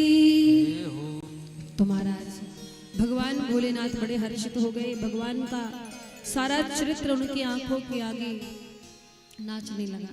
अच्छा, राम जी की जो कथा है रामचरितमानस, रामचरितमानस की रचना किसने की थी? आप में से कोई बताइए। हाँ, श्री रामचरितमानस की रचना किसने की है? बताइए, किसी को पता है? गोस्वामी तुलसीदास जी ने। बहुत सुंदर। सर्वप्रथम किसने की? गोस्वामी तुलसीदास जी ने तो की है, लेकिन सर्वप्रथम रचना किसने की है? जानते हैं किसने की है? भगवान भोलेनाथ ने की है। लेकिन हाँ, कहीं लिखित रूप से नहीं, मन में की थी। श्री रामचरितमानस की सर्वप्रथम रचना भगवान भोलेनाथ के मस्तिष्क में हुई। रचि महेश निज मानस राखा, पाई सुसमय सिवासन भाखा। भोलेनाथ ने रचना तो मन में की थी, पर कथा किसी को सुनाई नहीं थी। क्यों? क्योंकि ऐसा कोई मिल ही नहीं रहा था जो कथा का अधिकारी है। कथा सबके सौभाग्य में नहीं होती महाराज। जैसे अब इस प्रांगण में देख लीजिए, इतनी सुंदर कमेटी की तरफ से व्यवस्था की गई है। कोई भी कार्यक्रम होता है, सोचिए एक माह पहले से कितनी तैयारियां होती हैं, वो तो कराने वाला ही जाने। आप घर में एक सत्यनारायण भगवान की कथा सुनते हो तो सारा दिन लगता है कितना कर लिया। एक हफ्ते से मार्केटिंग होती है तो भी कुछ ना कुछ छूटा ही रहता है ना? ऐन मौके पर दौड़ा ही दोगे, ये चीज भूल गए। अब सोचिए ये एक महायज्ञ है, कितना बड़ा कार्यक्रम है, और उस पर भी विशाल मेले का आयोजन हुआ। इतना सारा आप लोग दिव्य मेला का दर्शन कर रहे हो, तो इन सब में कितना समय लगा होगा ये तो आप ही लोग जानो। बहुत समय लगा होगा। फिर भी ये किसके लिए किया जा रहा है? किसी एक व्यक्ति के लिए? इससे किसी का एक का भला होने वाला है? राम जी तो सबके हैं, कथा सबकी है, किसी एक व्यक्ति के लिए स्पेशली नहीं है। और ये मत सोचना कि जो यजमान बनाए सारा पुण्य वही बटोर के ले जाएगा, ऐसा नहीं है महाराज। जो भी इस प्रांगण में बैठा है, तन मन धन से जो सहयोग कर रहा है, ये न के न प्रकार जिस प्रकार से सेवा दे रहा है, ये कथा उसके लिए है। पुण्य लाभ सबको बराबर मिलेगा। लेकिन इसमें भी बड़े दुर्भाग्य की बात है, शर्म की बात है। मैं यहाँ के लोगों की बात नहीं कर रही, कई जगह मैंने देखा है कि लोग अभी कोई कलयुगी कार्यक्रम होता है तो महाराज कुर्सी खाली नहीं मिलती, प्रांगण भरा रहता है, लेकिन धर्म का कार्य होता है, धर्म के कार्य में लोग इतने पीछे हैं। इतनी दूर इतनी देर जब आप बैठे हो तो आपसे कोई पैसे तो मांग नहीं रहा है। दान करने अपनी इच्छा से इंसान करता है। बोलो सही कि गलत? अच्छा, यहाँ बैठने से आपका कुछ जा रहा है? नहीं ना। फिर भी जिस प्रकार से व्यवस्था हुई है, लोगों को आना चाहिए, उतने लोग मुझे नहीं लग रहे कि आए हैं। कारण जानते क्या? उनका दुर्भाग्य। चलो मानते कोई एक दो व्यक्ति अस्वस्थ होगा, कोई एक दो व्यक्ति घर की रखवाली कर रहा होगा, अच्छा चलो कोई बात नहीं। लेकिन जितनी भीड़ मेले में है उतनी यहाँ है। बोलो, जितनी भीड़ मेले में है यहाँ पर है। क्यों? कारण क्या है? कारण ये है ना कि आप लोग को टाइम से पहले भंडारा मिल जा रहा है, यही कारण है। समय से पहले कमेटी वाले भोजन दे देते हैं, आते हो भोजन करते हो निकल जाते हो। कार्यक्रम के बाद भंडारा हो तब तो ठीक है।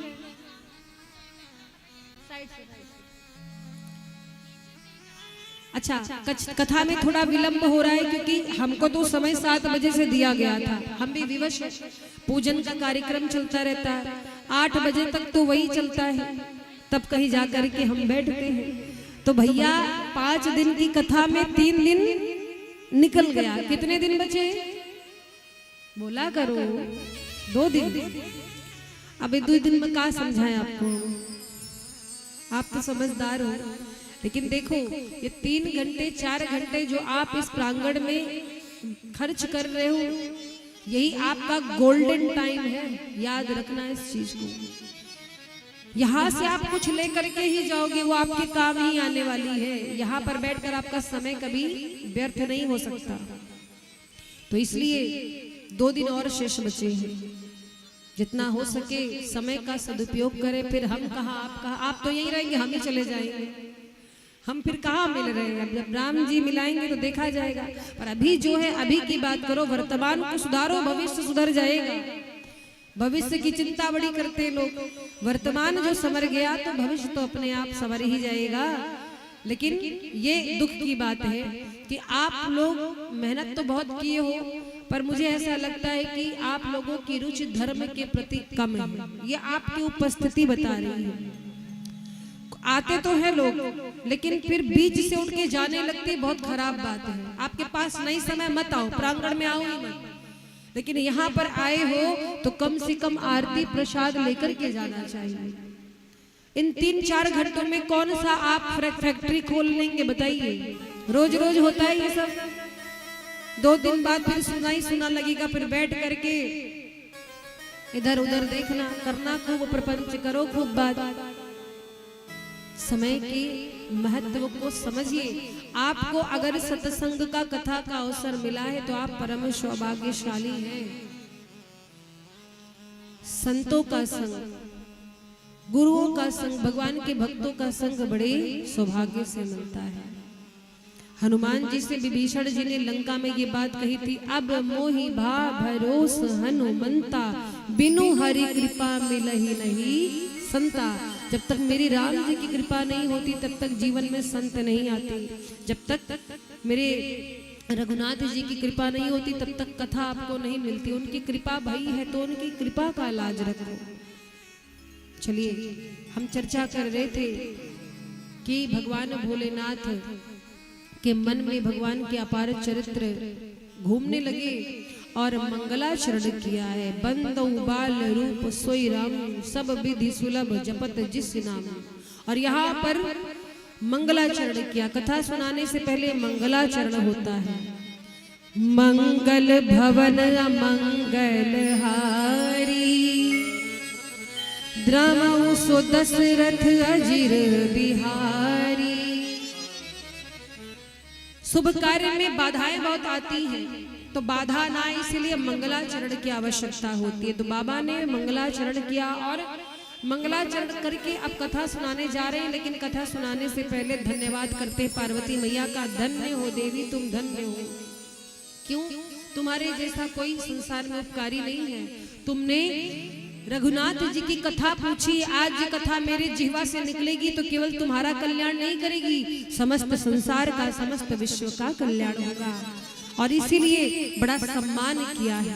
और देखो, एक बड़ी सुंदर बात आती है, इस संसार में हर व्यक्ति को जो सनातनी है उसको जीवन में एक बार कम से कम भगवान की कथा तो सुननी ही चाहिए। क्योंकि जो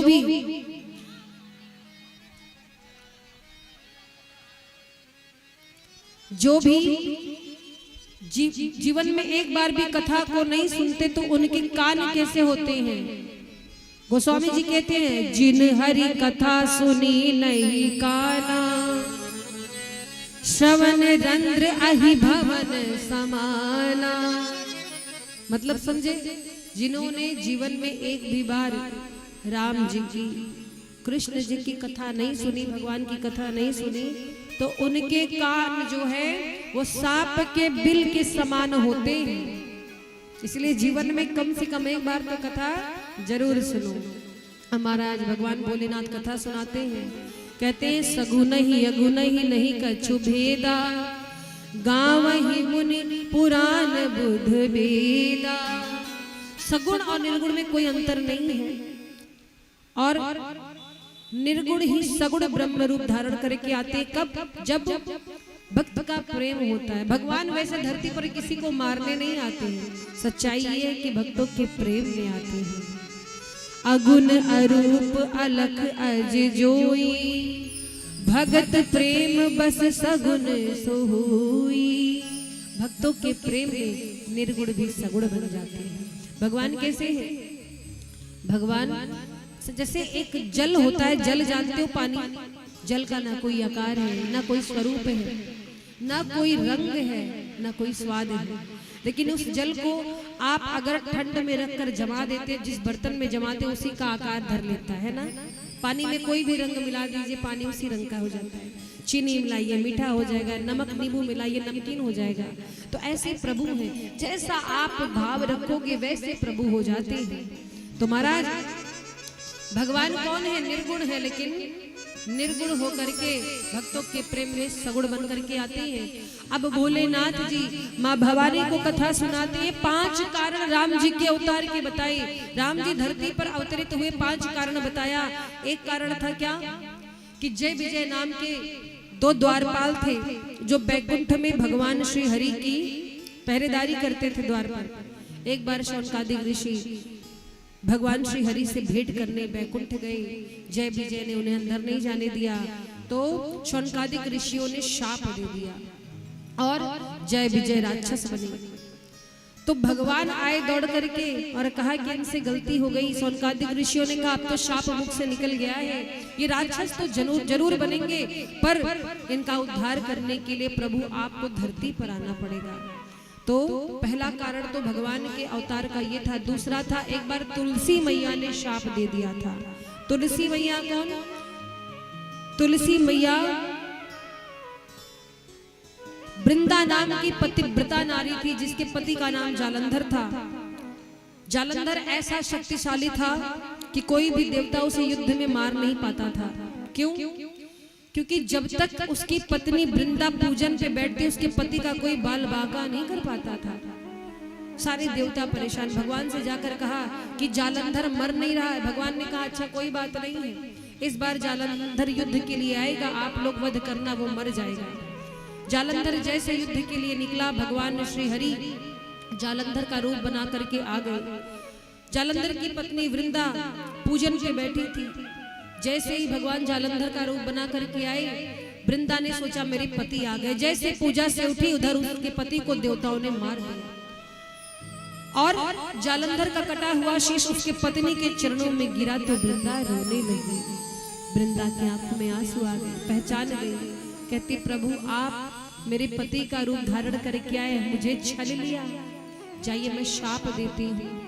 आज जैसे आपने मेरे पति का रूप धारण करके मुझे छला है, एक दिन मेरा पति वेश धारण करके आपकी पत्नी को छलेगा, और आपने मेरे साथ छल कपट किया है, मैं शाप देती हूँ आप पत्थर के हो जाओ। और उसी दिन से प्रभु शालिग्राम रूप में हो गए।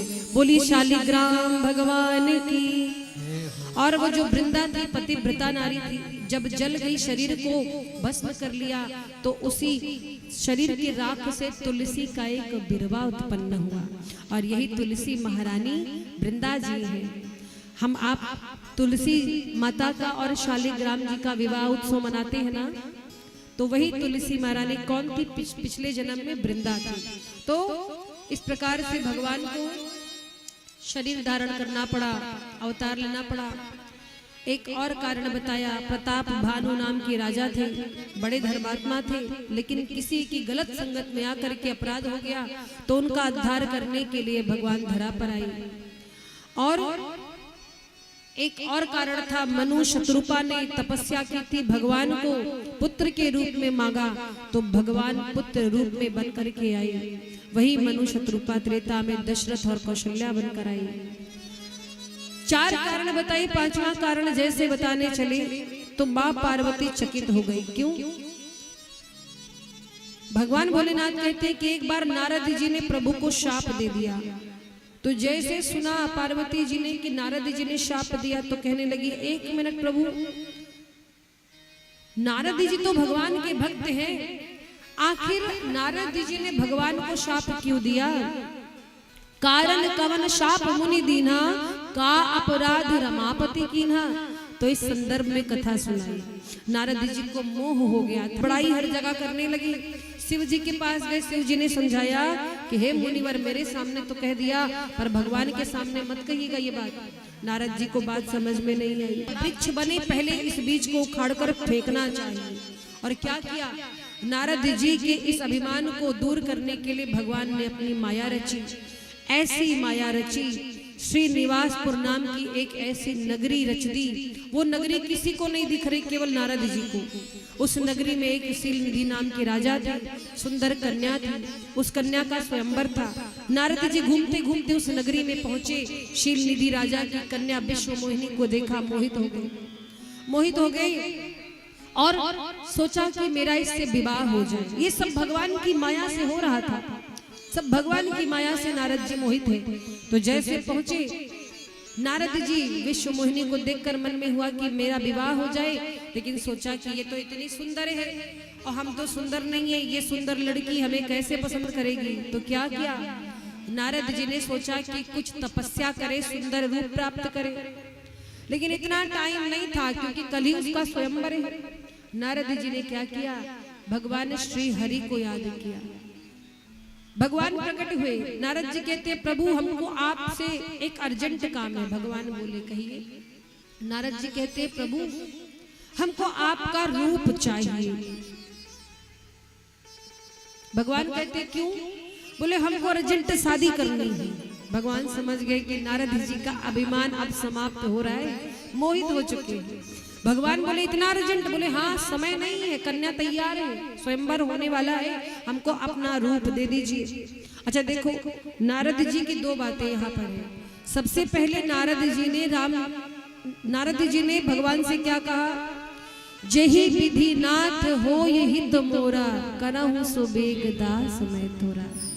क्या कहा? जेहि विधि नाथ होई हित मोरा, जेहि विधि नाथ होई हित मोरा। जिसमें मेरा कल्याण हो वही करिएगा, जेहि विधि नाथ होई हित मोरा। अच्छा, नारद जी का कल्याण विवाह करने में था तो क्या हुआ? पहले तो कल्याण की बात कही, फिर कहते हैं अपना स्वरूप दे दीजिए, हमें विवाह करना है। अच्छा देखो, दुनिया में आपने सुना होगा कोई किसी की गाड़ी उधार मांग लेता है, किसी के गहने उधार मांग लेता है, कहीं जा रहा किसी का कोट पैंट उधार मांग लेता है। बातें जो हो रही समझिएगा। नारद जी कहते हैं कि वही करिए जिसमें मेरा कल्याण हो। भगवान कहते हैं चिंता ना करो, हम वही करेंगे जिसमें तुम्हारा कल्याण है। एक बार भी ये नहीं कहा कि हम आपको अपना रूप उधार दे रहे हैं, लेकिन नारद जी ही उल्टा समझ लिए। कभी कभी जीवन में हमें लगता है कि हम याद रखना, कभी कभी जो हमारे लिए अच्छा है तो मत करना। जो होता है अच्छे के लिए होता है। उस समय हमें लगता है कि हमारे साथ गलत हो रहा है, लेकिन बाद में एहसास होता है कि अच्छा हुआ जो ये हुआ, कहीं इससे भी ज्यादा कष्ट मिलता तो कभी कभी अनुमान उल्टा पड़ जाता है। भगवान ने कहा हम वही करेंगे जिसमें आपका कल्याण हो। नारद जी को लगा हम चेहरा सुंदर पा रहे हैं। अच्छा, एक बार की बात है, एक आदमी था तो पढ़ा लिखा नहीं था, उसको अंग्रेजी बोलने का शौक चढ़ा। उसने सोचा जो लोग अंग्रेजी बोलते हैं उनकी समाज में इज्जत ज्यादा होती है, तो उसने सोचा कि हम भी अंग्रेजी बोल करके थोड़ा सा भौकाल बनाए। तो क्या किया, किसी के पास जाकर अंग्रेजी के 3 शब्द याद कर लिए। कौन कौन से? Yes, no, thank. कितने लोग हैं वीडियो बनाते हैं तो 2 शब्द के बाद देसी हिंदी पे आ जाते हैं। Hello guys, welcome to my new blog. इसके बाद हिंदी चालू हो जाती है, शायद अंग्रेजी नहीं आती है। लेकिन बनाना है प्रभाव कि हाँ मुझे आती है अंग्रेजी। उसने सोचा यही 3 चीज याद कर ले, क्या करना है, यस यस करना है, लोग जानेंगे बड़ा पढ़ा लिखा है। अब इसने 3 शब्द याद तो कर लिया, पर इसको ये नहीं मालूम था उसका मतलब क्या है, इसको प्रयोग कहाँ करना है। एक दिन ट्रेन में यात्रा कर रहा था, ध्यान से सुनिएगा, आपके काम की बात है। ट्रेन में यात्रा कर रहा था तो बगल में एक सेठ जी बैठे थे। उसी ट्रेन में सेठ जी का जो अटैची था ब्रीफकेस गायब हो गया। उनका ब्रीफकेस गायब हुआ तो सेठ जी ने बहुत खोजा, मिला नहीं। तो ये बगल में बैठा था, तो सेठ जी ने कहा भैया आपने मेरा ब्रीफकेस कहीं देखा है? ये बोला यस। सेठ जी ने कहा तो वापस कर दीजिए। बोला नो। तो सेठ जी को बड़ी गुस्सा आई। सेठ जी ने कहा ऐसे वापस नहीं करेगा। एक तवाचा खींच कर मारा, एक थप्पड़ जब मारा तो इसने सोचा एक शब्द लास्ट वाला बचा है वो भी बोल ही दूं। बोला थैंक यू। तो महाराज अंग्रेजी के शब्द तो याद कर लिए, पर उसे प्रयोग कहाँ करना है ये पता नहीं। इसलिए कहते बिना विचारे बिना सोचे समझे नहीं बोलना चाहिए। कभी कभी अनुमान उल्टा पड़ जाता है। तो नारद जी को लगा भगवान ने आशीर्वाद दे दिया, वापस आए। भगवान ने उन्हें सुंदर नहीं बंदर का रूप दे दिया था। नारद जी आए जहाँ पर विश्व मोहिनी का स्वयंवर हो रहा था। नारद जी उसी पंक्ति में जाके बैठ गए। विश्व मोहिनी श्रृंगार करके वरमाला हाथ में लेकर आई। जैसे वरमाला हाथ में लेकर आई, नारद जी लगे उचक उचक के देखने के हम बड़े सुंदर लग रहे हैं, हमको पहना दो। विश्व मोहिनी ने देखा तो जल भुन गई, क्योंकि भयानक विकराल बानर का रूप था। क्रोधित हो गई, नजर फेर कर आगे बढ़ी। और जैसे आगे बढ़ी तो उसी समाज में भगवान श्री नारायण प्रकट हुए। नारायण भगवान आए, विश्व मोहिनी ने वो वरमाला पहना दी भगवान के गले में। अब तो देख करके नारद जी जल भुन गए। जितने नृप समाज वहां बैठे थे वो निराश हो गए। दुल्हन ले गए लक्ष्य निवासा, समाज सब भय निराशा। मुनि अति विकल मोह मति नाठी, मन गिरी गई छोटी जनुगाटी। दुल्हन ले गए लक्ष्य निवासा, समाज सब भय निराशा। मुनि अति विकल मोह मति नाठी, मन गिरी गई छोटी जनुगाटी। मन गिरी गई छोटी जनुगाटी, मन गिरी गई छोटी जनुगाटी। दुल्हन ले गए लक्ष्य निवासा। जैसे ही भगवान नारायण के गले में विश्व मोहिनी ने वरमाला पहनाई, भगवान नारायण उस कन्या के साथ विलुप्त हो गए, अंतर ध्यान हो गया। अब तो नारद जी क्रोध में है एकदम। नारद जी क्रोध में है। अब बड़बड़ाते हुए उस सभा से बाहर निकले। बाकी के राजा लौट गए। अच्छा देखो, जहां पर स्वयंवर हो रहा था वहां पर शिव जी के 2 गढ़ थे, वो भी वेश बदल कर बैठे थे। उन गढ़ों ने जब नारद जी को देखा तो हंसी उड़ाने लगे, आकर जोर जोर से ताली बजाकर हंसने लगे। नारद जी एक तो गुस्से में हैं। नारद जी कहते हैं दिमाग खराब है, मेरी हंसी उड़ाता है। शिव जी के गढ़ कहते हैं अरे पहले अपना मुंह जाके देखो, सुंदर नहीं बंदर लग रहे हो, बंदर। नारद जी को क्रोध लगा। गई एक सरोवर में अपनी परछाई देखी तो सच में बंदर का मुख था। नारद जी ने उन गढ़ों को शाप दिया कि तुम मेरी हंसी उड़ा रहे हो, जाओ तुम राक्षस हो जाओ। अब नारद जी क्रोध में हाथ मिजते हुए चल पड़े और लगे भगवान को उल्टी सीधी बातें कहने। ये छलिया है, शुरू के छलिया है, अच्छे घर बना लिया है। नारद से भिड़े अब की बार मिल जाए समझाऊंगा। अरे जब अपना ही मन था उस कन्या से विवाह करने का तो पहले ही बता देते, हृदय उस कन्या पे आ गया है, मेरे साथ खेल क्यों किया। नारायण मुझे मिल जाए तो समझाऊंगा, मैं छोड़ूंगा नहीं। मेरा नाम नारद है। नारद कौन, जिसकी बातें कभी रद्द ना हो। लगे उल्टा सीधा बोलने महाराज। तब तक भगवान मार्ग में मिल गए उसी कन्या के साथ। भगवान ने थोड़ा चिढ़ाया, और नारद जी कैसे हैं? बोले चुप रहिए, बात मत कीजिए, आप मुझसे बात करने लायक नहीं। भगवान कहते शांत हो जाइए, इतना नाराज क्यों है?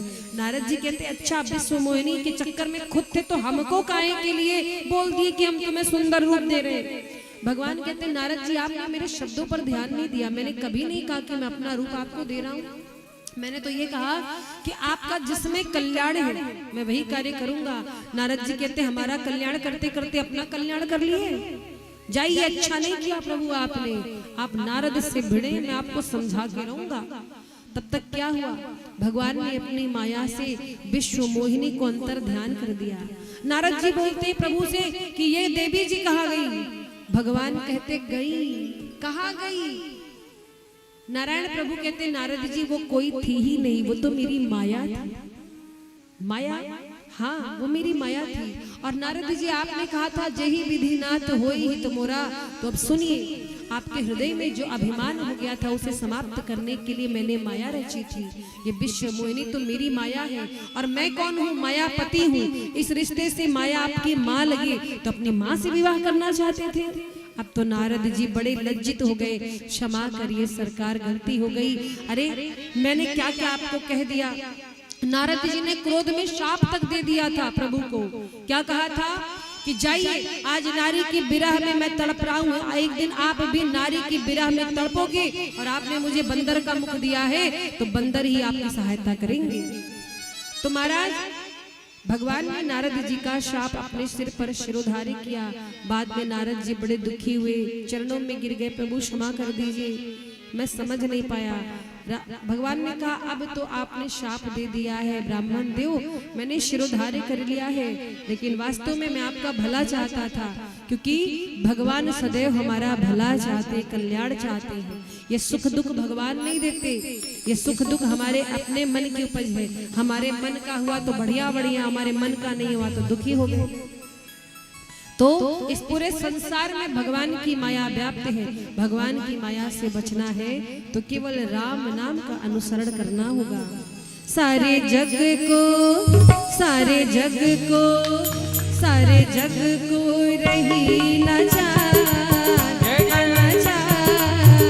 हरी माया जादू करनी। सारे जग को रही न जाए, हट जाए, हरी माया जादू करनी। सारे जग को रही न जाए, न जाए, हरी माया जादू करनी। सारे जग को रही न जाए, न जाए, हरी माया जादू करनी। ओ हरी माया जादू करनी, हरी माया जादू करनी। हरी माया जादू करनी, हरी माया जादू करनी। सारे जग को, सारे जग को, जय हो। सारे जग को रही न जान, न जान, हरी माया जादू करनी। सारे जग को रही न जाए, न जाए, हरी माया जादू करनी।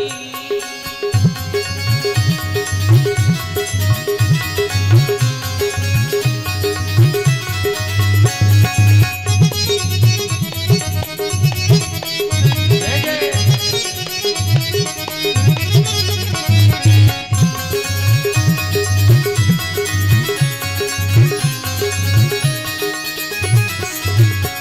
और बहुत सुंदर बात कही गई है, जो राम नाम नित बोले, निर्भय धरती पर डोले।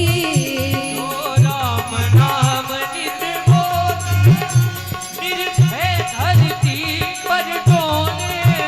जो राम नाम नित बोले, निर्भय धरती पर डोले। जो राम नाम नित बोले, निर्भय धरती पर डोले। बचने को, बचने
बोली राघवेंद्र सरकार की।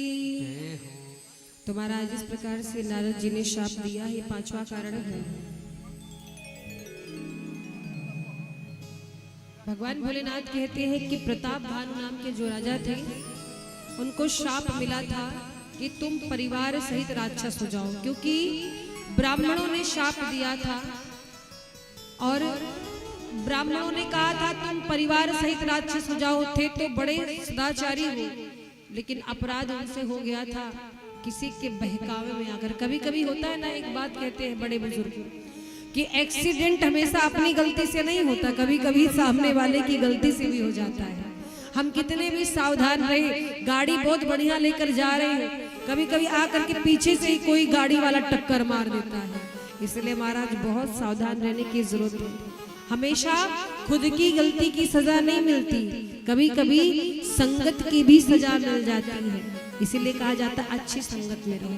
प्रताप भानु राजा थे, बड़े अच्छे व्यक्ति, धर्मात्मा थे, ब्राह्मण भक्त थे, लेकिन एक क्षण का कुसंग ने उनके जीवन को बर्बाद कर दिया।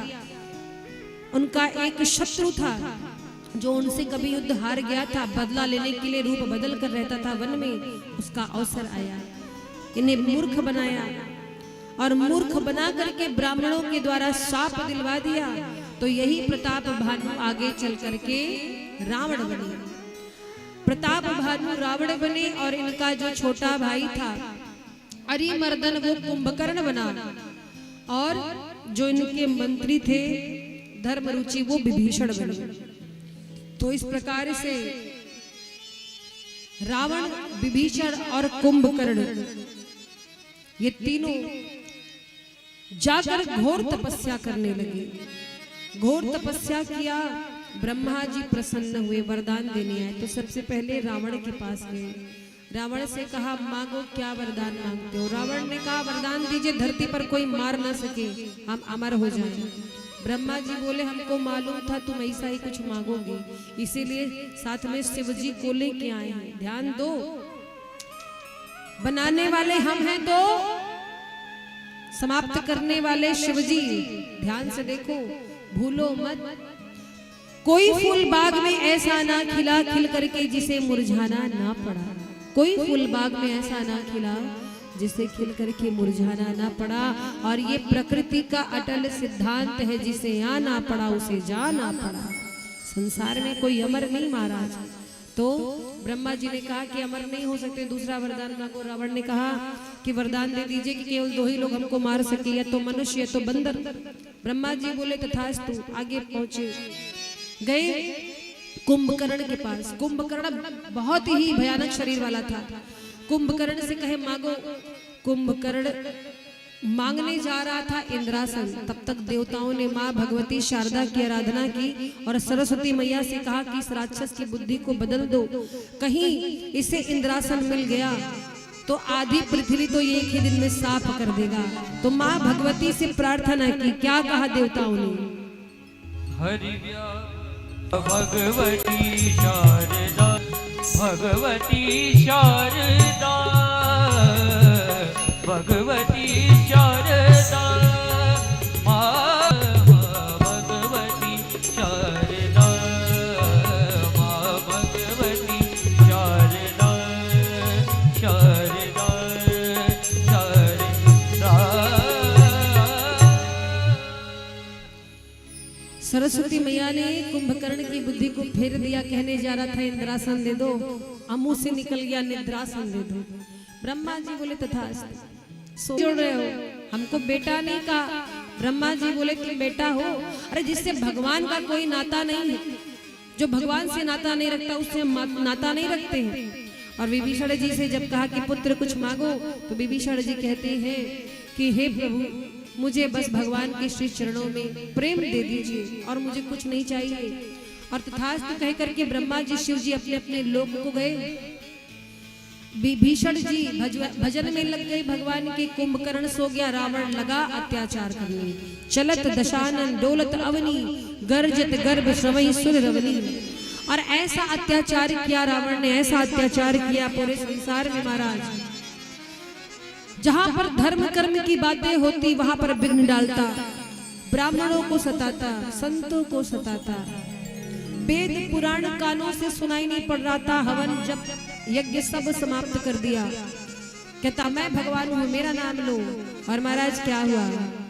जप जोग विरागा तप मख बागा, श्रवण सुनई दस सीसा, आपन उठे धावई रहे न पावई, हरि सब घालई कीसा, अस भ्रष्ट अचारा भाषण सारा, धर्म सुनिए नहीं काना, तेरी बहु विधि त्रासई देश निकालई, जो कह वेद पुराना, जो कह वेद पुराना, जो कह वेद पुराना। जो भी वेद पुराण की बातें करता ना, उसको देश से निकाल देता रावण। ऐसा अत्याचारी हुआ तो क्या हुआ? अतिशय देख धर्म के ग्लानि, परम सभीत धराव कुलानी। धरती मैया रावण के अत्याचारों से तंग आ गई और कहती है कि हे मुनियों मेरी रक्षा करो। पृथ्वी मैया मुनियों के पास गई। मुनियों ने कहा पृथ्वी मैया से कि चलिए ब्रह्मा जी के पास चलते। ब्रह्मा जी के पास सभी आए। ब्रह्मा जी सब समाज को लेकर कैलाश पहुंचे। सबने भगवान भोलेनाथ को अपना दुख सुनाया। अब भगवान भोलेनाथ कहते हैं कि भगवान श्री हरि ही हमारे कष्ट को दूर कर सकते। उन्होंने कहा था कि जब जब इस संसार में कष्ट आएगा मैं अवतार लूंगा। किसी ने कहा कि भगवान को खोजने कहाँ जाए? बैकुंठ जाए। कोई कहता नहीं क्षीर सागर में मिलेंगे, कोई कहता साकेत धाम में मिलेंगे। भगवान भोलेनाथ माँ उमा से कहते हैं कि देवी उसी समाज में मैं भी बैठा था। मैंने सबसे कहा कि भगवान को खोजने कहीं मत जाओ। यदि आपका प्रेम संकल्प दृढ़ है भगवान के चरणों में तो भगवान यहीं आपको मिल जाएंगे। भगवान तो हर स्थान पर रहते हैं। और शिव जी ने कहा कि भगवान सब जगह है, आपको कहीं जाने की जरूरत नहीं, यहीं पर स्मरण करो, भगवान यहीं मिल जाएंगे। तो क्या कहा शिव जी ने?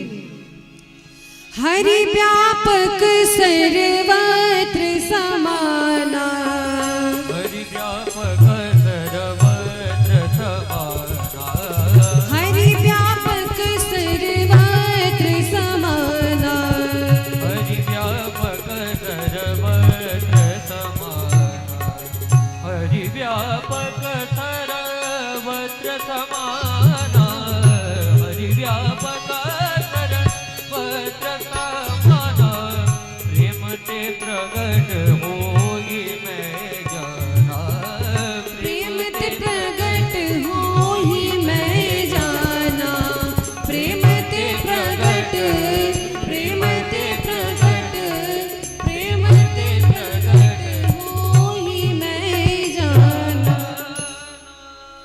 शिव जी की बातें सुनकर के सब साधु साधु कहने लगे, अरे धन्य हो, धन्य हो। बड़ी प्रशंसा की है। और महाराज सबने ये विचार बनाया कि हम सभी भगवान की स्तुति करेंगे। सारे देवताओं ने मिलकर के स्तुति की है। और महाराज जब स्तुति की है, जय जय सुरनायक जन सुखदायक प्रलतपाल भगवंता, सबने जब स्तुति गाई है महाराज तो सबकी स्तुति भगवान ने सुनी है। भगवान प्रसन्न हुए और आकाशवाणी हुई। आकाशवाणी ने क्या कहा कि हे देवताओं मुनियों, आप भयभीत न हो, जनि डरपा हो मुनि सिद्ध सुरेशा, तुम ही लागी धरी हूं नरवेशा। हे मुनियों, हे देवताओं, डरो मत, मैं आपके लिए मनुष्य रूप धारण करूंगा, अवतार लूंगा। और कहाँ लूंगा? अनसन सहित मनुज अवतारा ले हो, दिनकर वंश उदारा, सूर्य वंश में आऊंगा। इतनी बात तो भगवान ने आकाशवाणी के द्वारा कंफर्म कर दी। अब तो सब बड़े प्रसन्न हो गए कि भगवान ने कहा है कि भगवान आएंगे तो भगवान हमारा कष्ट दूर करेंगे। अब सारा देव समाज आपस में चर्चा करने लगा। देवताओं ने कहा सुना, भगवान ने कहा है कि बहुत जल्द सूर्यवंश में आएंगे, पृथ्वी का भार उतारेंगे, हम सबकी रक्षा करेंगे। तो उसी समाज में ब्रह्मा जी बैठे थे। ब्रह्मा जी ने कहा चलो भगवान धरती पर आए, उसके पहले हमें भी तैयारी करनी, हम लोग भी भगवान के स्वागत में धरती पर जाएंगे। बताइए कौन क्या क्या बनकर जाएगा।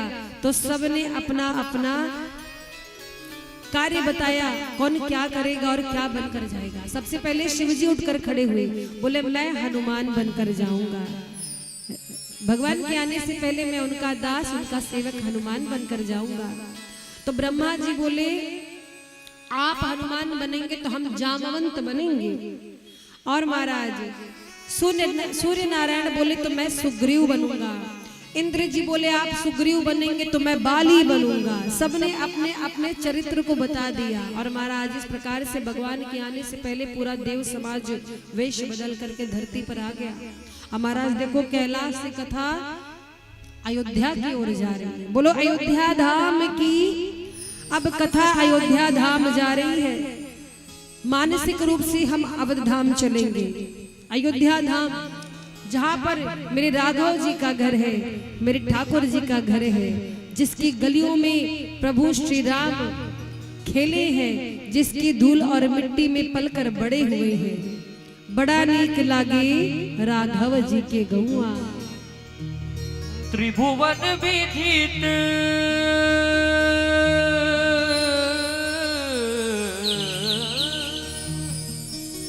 त्रिभुवन विदित अवध जेकर गौआ।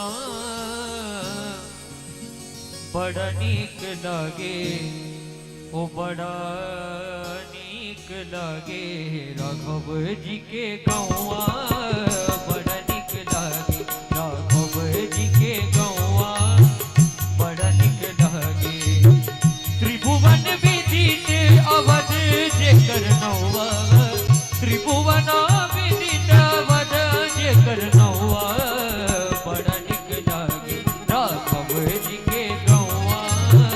बड़ा नीक लागे राघव जी के गौआ। बड़ा नीक लागे।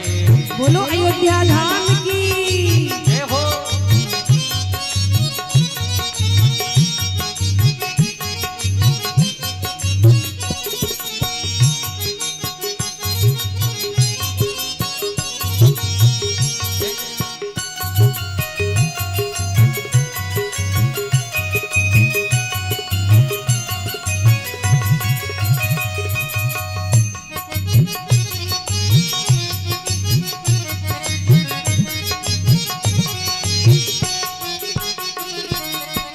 जहाँ ब्रह्म राम शिशु गलियन में खेले। गलियन में खेले। अजुरी में भरी भरी धुर गिर मेले। अजुरी में भरी भरी धुर गिर मेले। जहाँ न कबहू चले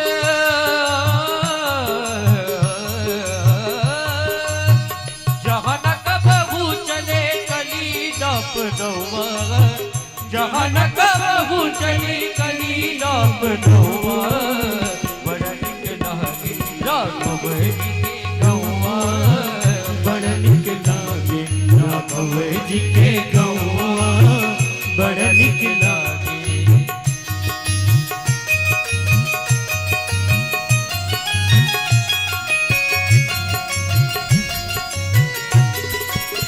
दोनों हाथों को उठा करके तालियों की सेवा करते हुए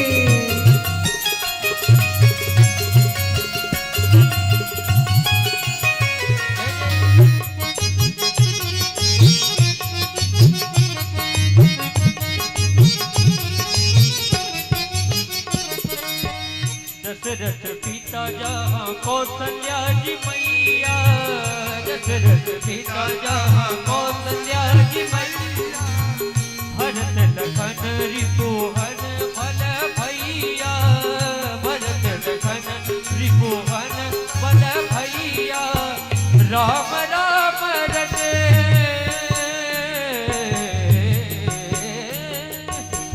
राम राम रटे कोयल और कौआ।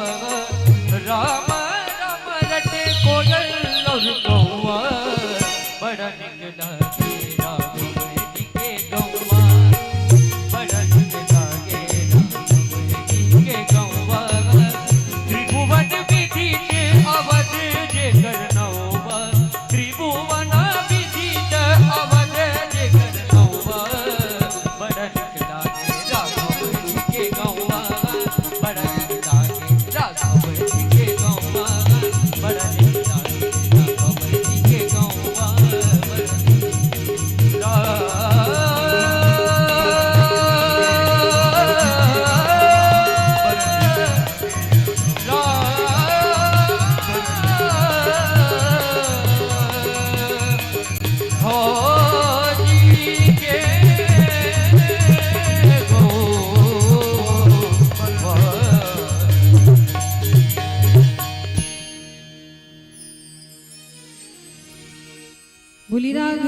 सरकार की।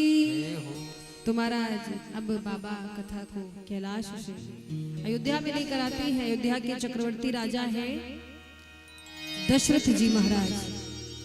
और गोस्वामी जी लिखते हैं कि एक बार भूपति मन माही भय गलानी मोरे सुत नाही।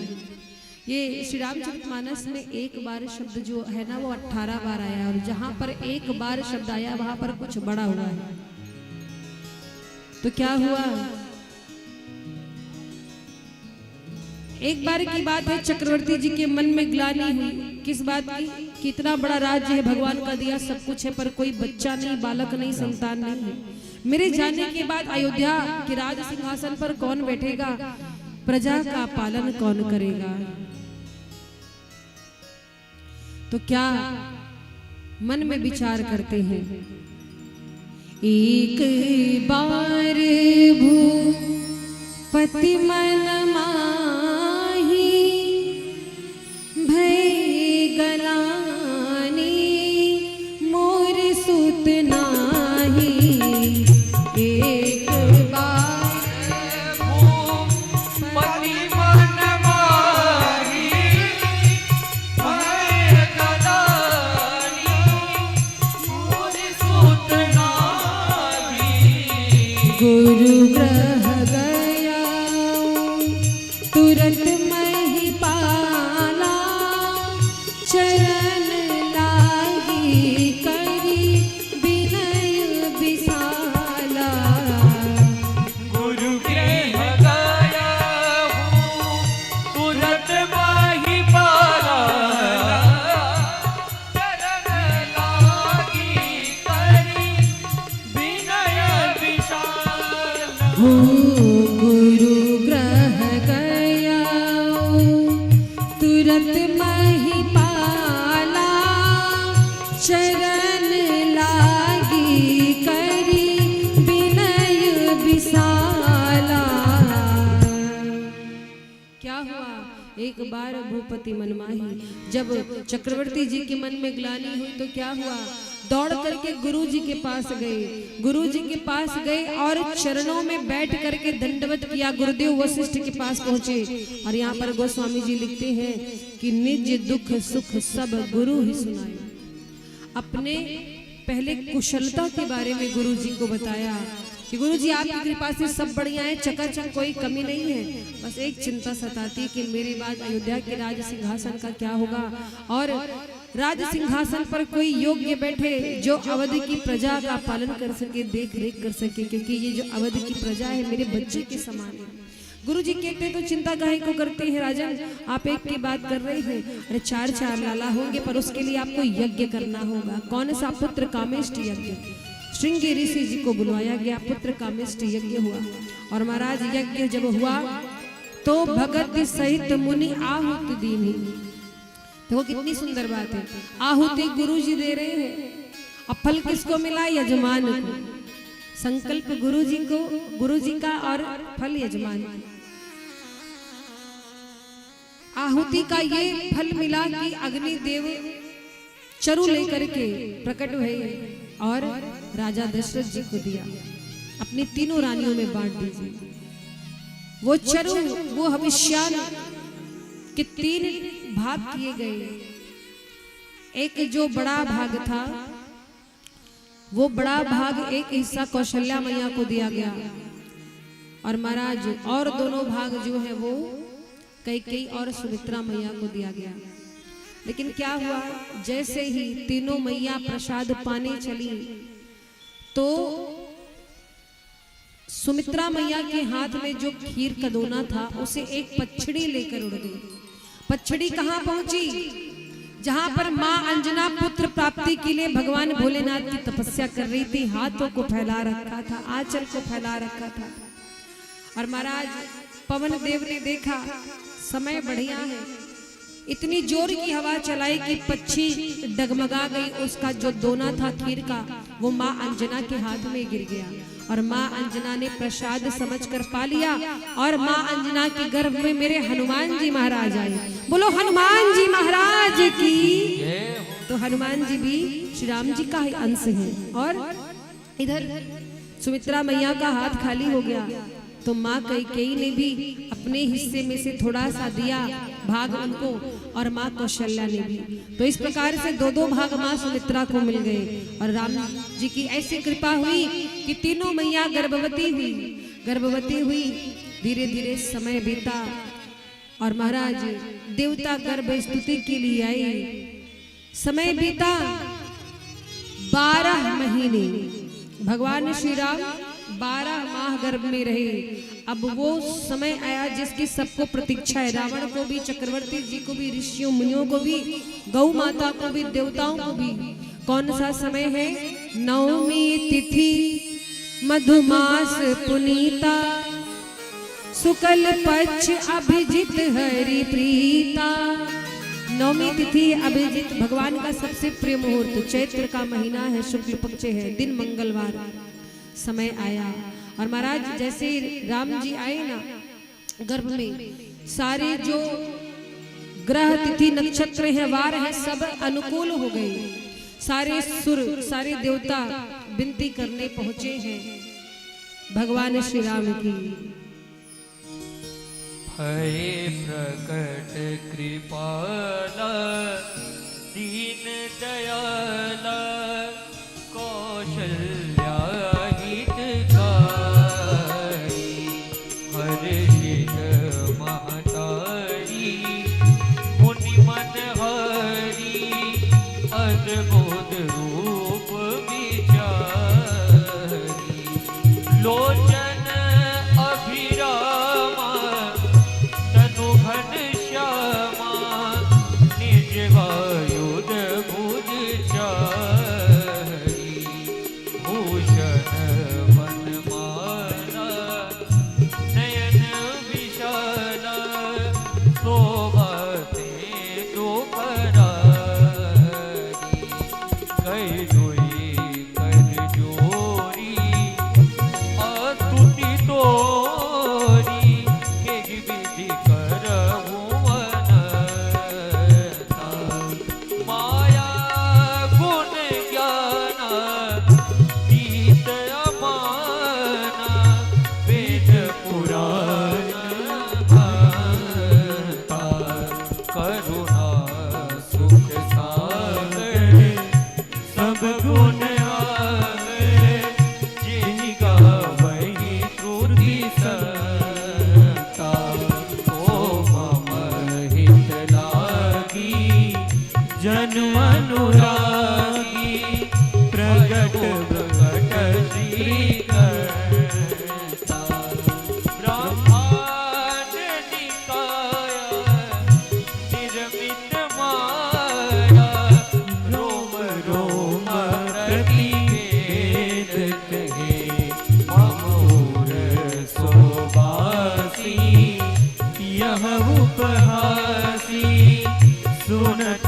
धीर मति कीर्ण रहे, उपजा जब ज्ञाना प्रभु मुस्काना, चरित बहुत विधि कीच है, कथा सुहाई मातु बुझाई, जेहि प्रकार सुत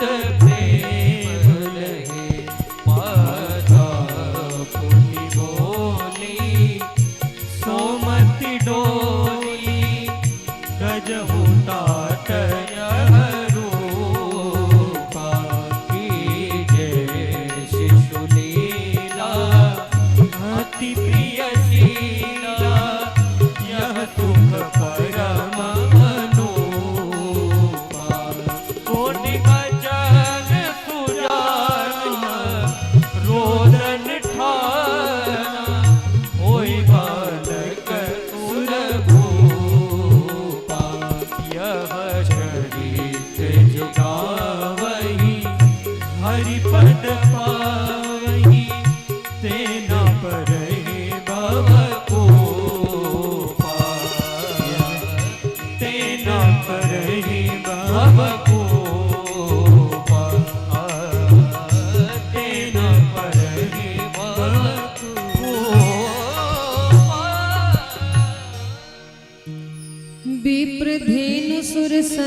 सहित लीन मनज अवतार, निज इच्छा निर्मित तनु माया गुण गोपार। समय आ गया, बहुत सुंदर समय, अभिजीत मुहूर्त है, नौमी तिथि है। माँ कौशल्या के भवन में एक प्रकाश हुआ। माँ कौशल्या देखती रह गई। वो प्रकाश कैसा था? भगवान का विराट स्वरूप था, जिसमें करोड़ों ब्रह्मांड, एक एक रोम में करोड़ों ब्रह्मांड लटक रहे थे। इस विकराल स्वरूप को देखकर माँ कौशल्या भयभीत हो गई। भगवान का शीश जो था वो ब्रह्मलोक में पहुंच रहा था और चरण पाताल लोक में आयुध धारण किए। यह स्वरूप देख करके कौशल्या मैया का हृदय कांप गया, हाथ जोड़कर खड़ी हुई। कहती है, प्रभु आपने कहा था आप मेरे बेटा बनकर आएंगे, आप तो पूरे पिता बनकर आए हैं। ऐसे बेटे थोड़ी होते हैं।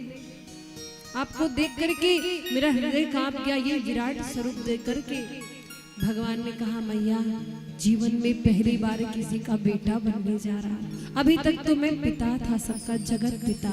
आज प्रथम बार किसी का लल्ला बनने जा रहा हूँ। मुझे नहीं पता मुझे क्या करना चाहिए, आप बताओ। पहले कौन सा चरित्र करूं, क्या करूं? बालक बनने के लिए मुझे क्या करना पड़ेगा?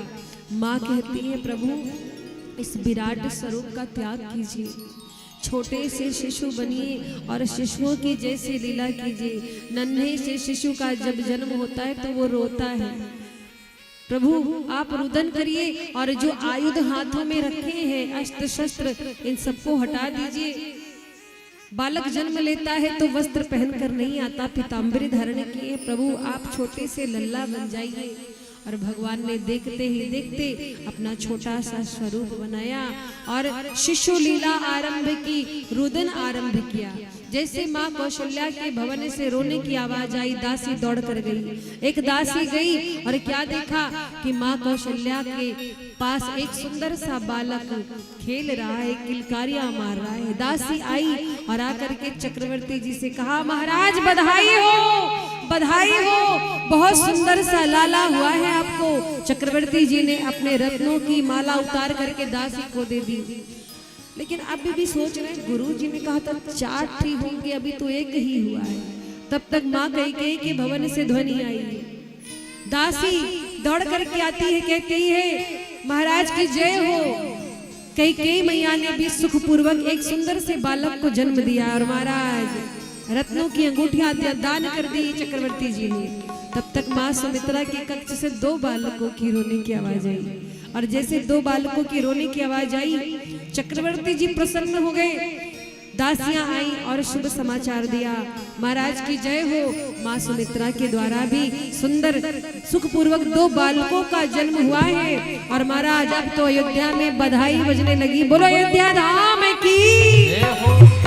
आइए, जिस प्रकार से अयोध्या में बधाई हुई थी, आज हम लोग भी उस समय का, त्रेता का जो आनंद था, आज इस मिश्रौलिया ग्राम में वो आनंद आएगा। थोड़ी देर का कार्यक्रम और है, क्योंकि विलंब बहुत हुआ मुझे पता है, लेकिन थोड़ी देर का कार्यक्रम और है। हम सभी थोड़ी देर नृत्य करेंगे, भाव में बधाइयों में झूमेंगे, उसके बाद ही अपने घर जाएंगे। बधैया बाजे आंगने में, बधैया आंगने में, बधैया बाजे आंगने में, बधैया बाजे, बधैया बाजे, बधैया बाजे, बधैया बाजे, बधैया बाजे हो आंगने में, बधैया बाजे आंगने में, बधैया बाजे आंगने में। तालियों की सेवा करते हुए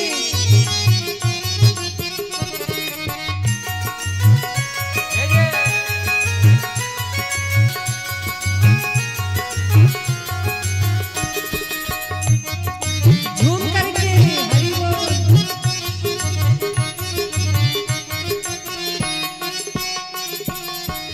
और हमारे मुख्य यजमान जी आ जाइए, ठाकुर जी का तिलक होगा। इसके बाद बारी बारी से सब लोग बधाई देंगे। सब लोग ठाकुर जी को बधाई देंगे, न्यौछावर देंगे, जो कुछ आप लेकर आए हैं स्वेच्छा से। तो मुख्य यजमान जी आ जाएंगे, पहले उनकी बधाई होगी और कमेटी के भक्त यहाँ पर हो तो वो भी अपनी बधाई लेकर आएंगे। आइए। चंद्रमुखे मृग नैनी अवध की, चंद्रमुखी अवध की, चंद्रमुखे मृग नैनी अवध की, चंद्रमुखी अवध की, तोड़त तान रागने में बधैया बाजे आंगन में, बधैया बाजे बधैया बाजे आंगन में, बधैया बाजे आंगन में। और ये बताइए, किसी का जन्म दिवस होता है तो आप लोग नृत्य करते हो कि नहीं? हाँ, नृत्य करना आता है? आता है कि नहीं? अभी करना, इसके बाद पहले बधाई हो जाए फिर खूब झूमना। आपको झुमाएंगे आज और देखते हैं आप भगवान से कितना प्रेम करते हो, कितना झूमते हो। पहले एक एक करके आप लोग बधाई लेकर के आएंगे। बोलो राम लला सरकार की, तालियों की सेवा करते हुए।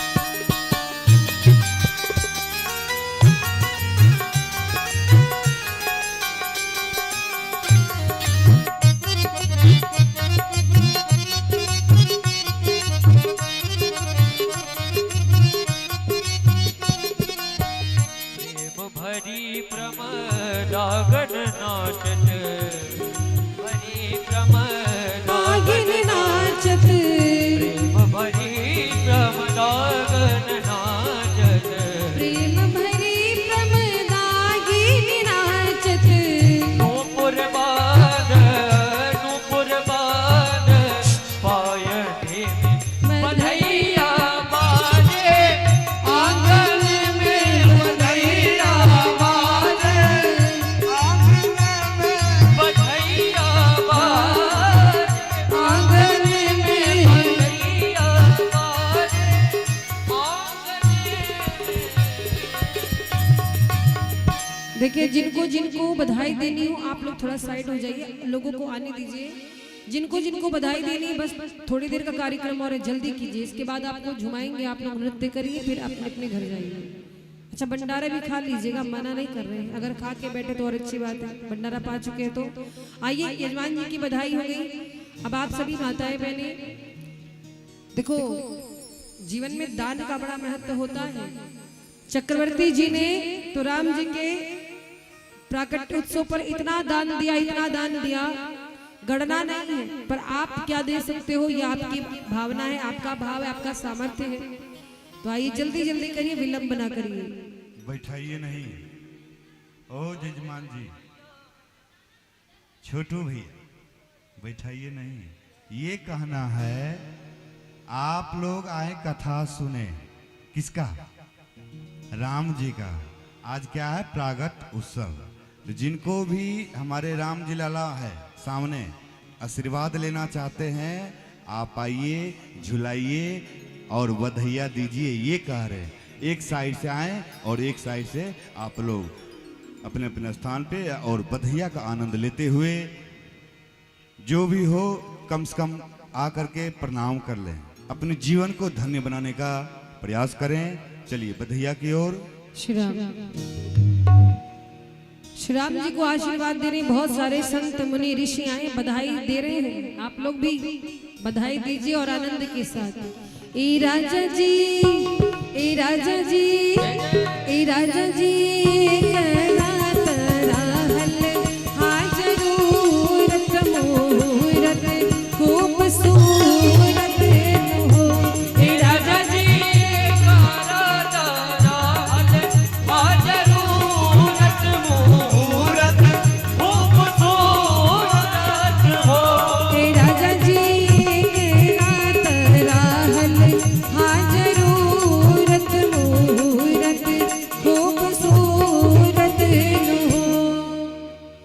हो गया बधाई, जल्दी जल्दी करिए, थोड़ा रास्ता छोड़ दीजिए। उधर जो कुर्सी पर बैठे भैया लोग आना चाहे उनके लिए भी रास्ता छोड़ दीजिए। अरे ऐसन मनोहर मंगल मूरत सुहावन सुंदर सूरत नो। ए राजा जी, ए राजा जी, ए राजा जी,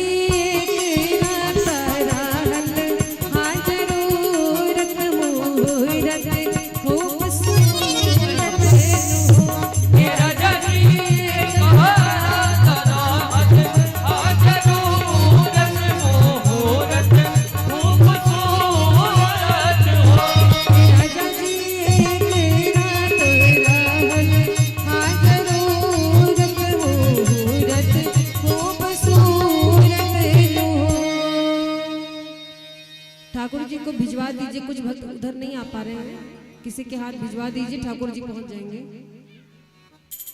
किसी के हाथ भेज दीजिएगा क्योंकि सभी लोग नहीं आ पा रहे हैं, कुछ दिक्कतें हैं। और महाराज एक संत कहते हैं, अरे हमरा जनाता बबुआ दियम होई है, अरे नाना ये तो जियम होई है हो। एक ने कहा ये डीएम होंगे, दूसरे ने कहा नाना ये तो जीएम होंगे, तीसरे महात्मा जी आए बोले क्या जीएम डीएम लगा रखा है, कुछ ऊंचा बोलो।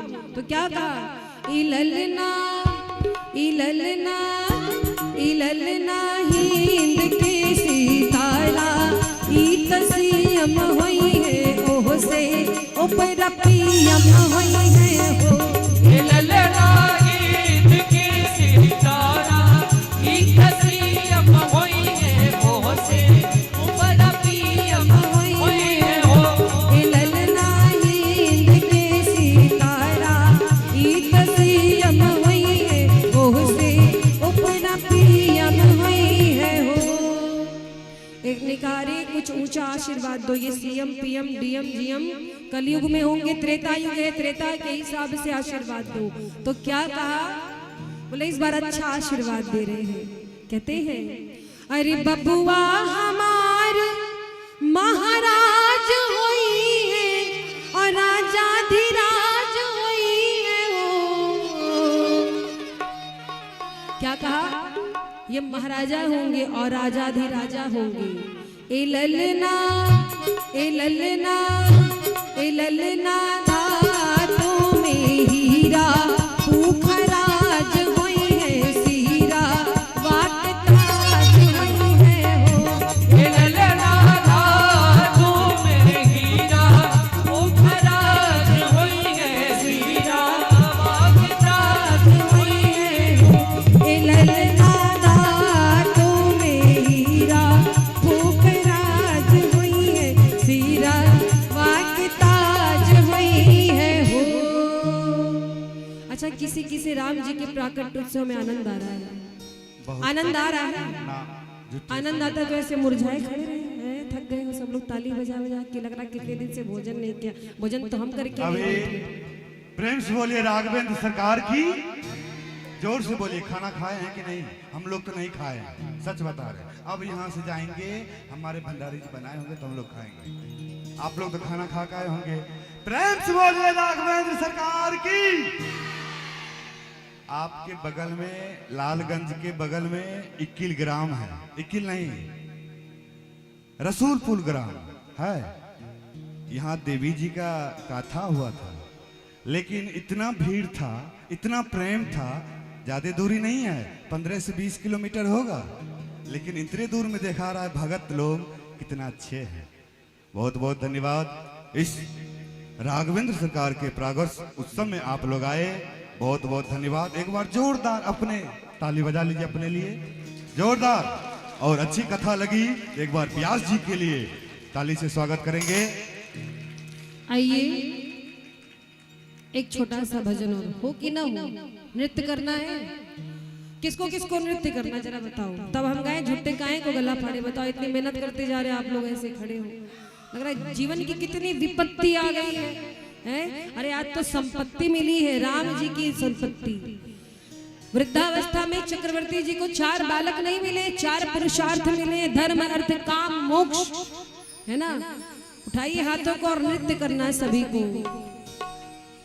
हो आज अवध नगरिया बधैया बाजरे, समझो थोड़ी देर के लिए ये अयोध्या नगरी है, ठीक है।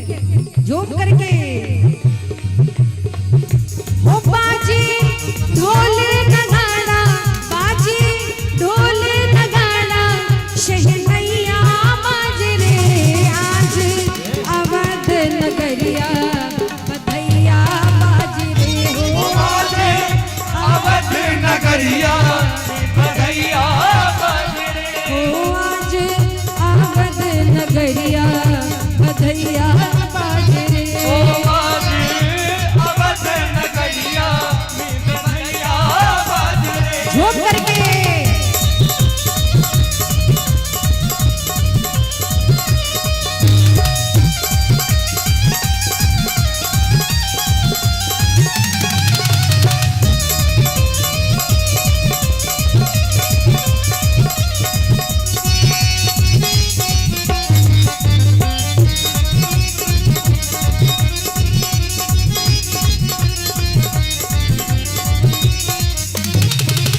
और कौन कौन नाच रहा है? दशरथ जी नाचते हैं, नाचती नो मैया। दशरथ नाचती है, नाचती नो मैया। आन धन लुटावे भर भर, लुटावे धेनु गैया। आन धन लुटावे भर भर, लुटावे धेनु गैया। अवध की वासी तो वासी, अवध की वासी तो वासी, धेनु गैया नाच रे। आज अवध नगरिया बधैया बाजरे। आज अवध नगरिया बधैया बाजरे। और देखिए अयोध्या में जितने संगीत वाले संगीत बजाने आए थे, वहां भी आए थे, बहुत मंडली आई थी, एक बढ़ के एक। और सब क्या कह रहे थे चक्रवर्ती जी से? राजा जी खजनवा देदा, राजा जी खजनवा देदा, राजा जी खजनवा देदा। राजा जी खजनवा देदा। भजे नाम जी रहेंगे, भजे नाम जी रहेंगे, हीरा रतनवा देदा। राजा जी खजनवा देदा, राजा जी खजनवा देदा। हो रानी जी कहनवा देदा। रानी जी कहनवा देदा। आज अवध नगरिया बधैया बाजरे। हो आज अवध नगरिया बधैया बाजरे। हो आज अवध नगरिया बधैया बाजरे। आज अवध नगरिया बधैया बाजरे। बोलिए अयोध्या धाम की। चलिए बहुत आनंद है, आप लोग का प्रेम हमारे देखकर बहुत मुख्य अच्छा लगा। यजमान जी मंच पे आए आरती के लिए। बस 2 पंक्ति भगवान नाम संकीर्तन, विश्राम संकीर्तन, तब तक आरती की तैयारी कर लीजिए। जय सीताराम बोलो, जय राधे श्याम बोलो, जय सीताराम बोलो, जय राधे श्याम बोलो। जय सीताराम बोलो, जय राधे श्याम बोलो। जय सीताराम बोलो, जय राधे श्याम बोलो। सीताराम बोलो, जय राधे श्याम बोलो। सीताराम बोलो, जय राधे श्याम बोलो। सीताराम बोलो, जय राधे श्याम बोलो।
चारों भैया की, सरयू मैया की, शंकर भगवान की, हनुमान जी महाराज की, श्री रामचरितमानस भगवान की, सब संतन की, सब भक्तन की, बोलो गौ मैया की, अपने अपने माता पिता की, अपने अपने गुरुदेव की। नमः पार्वती पतये हर हर महादेव।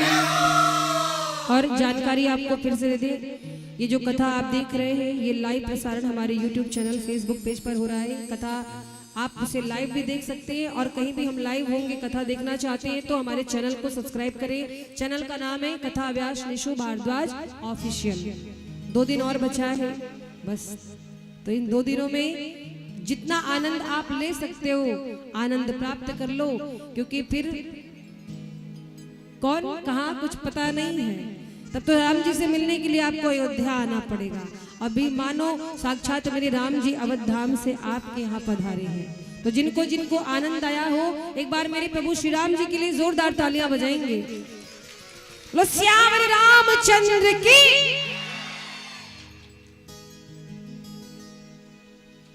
हरि ओम। आरार्त्रिवार्तिवग्गोरजः पितुर्प्रायिदामभिः दिवः सजागुषि बृहदेविः स आत्वेकं वर्तते तमः। उतरू है सखी, हाँ उतरू है सखी, उतरू है सखी, हाँ उतरू है सखी, चारों ललना के आरती उतरू है सखी, चारों ललना के आरती उतरू है सखी, ओ उतरू है सखी, हाँ उतरू है सखी, उतारू है सखी, उतारू है सखी, चारों ललना के आरती उतारोगे सखी, चारों ललना की आरती उतारो है सखी।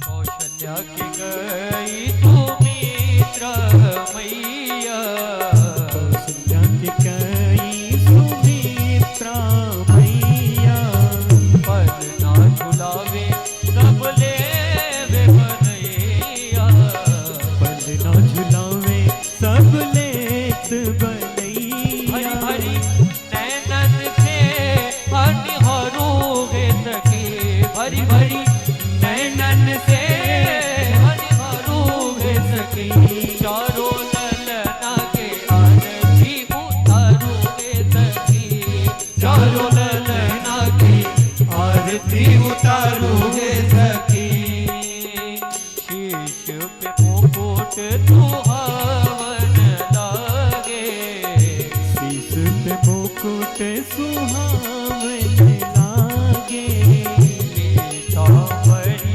सावला तन साजे, पीतांबरी सावर तन तन साजे, मन धन सब कुछ होने उछारोगे सखी, तन मन धन सब कुछ होने उछारोगे सखी, शीत चोरवा के आरती उतारोगे सखी, जीते चोरवा के आरती उतारू है सखी। लगन मगन आज मगन घर दिया, मगन आज मगन कर दिया, देखी देखी ललना के मोहानी मुरतिया, देखी देखी ललना के मोहन मूर्तिया, राम लखन भरत शत्रुघ्न पर वारोगे सखी, राम लखन भरत ललना के आरती उतारूंगे सखी चारों ललना के आरती उतारूंगे सखी कर्पूर गौरम करुणावतारम संसार सारम भुजगेन्द्रहारम सदा वसन्तं हृदयारविन्दे भवं भवानि सहितं नमामि त्वमेव माता च पिता त्वमेव त्वमेव बन्धु च सखा त्वमेव त्वमेव वीर्या द्रविणं त्वमेव त्वमेव सर्वं मम देवते चारों ललना के आरती उतारूंगे सखे चारों ललना के आरती उतारूंगे सखे हो चीज चोरवा के आरती उतारूंगे सखे चारों ललना के आरती उतारूंगे सखी हरिः ओम जलेन शीतले कर्णम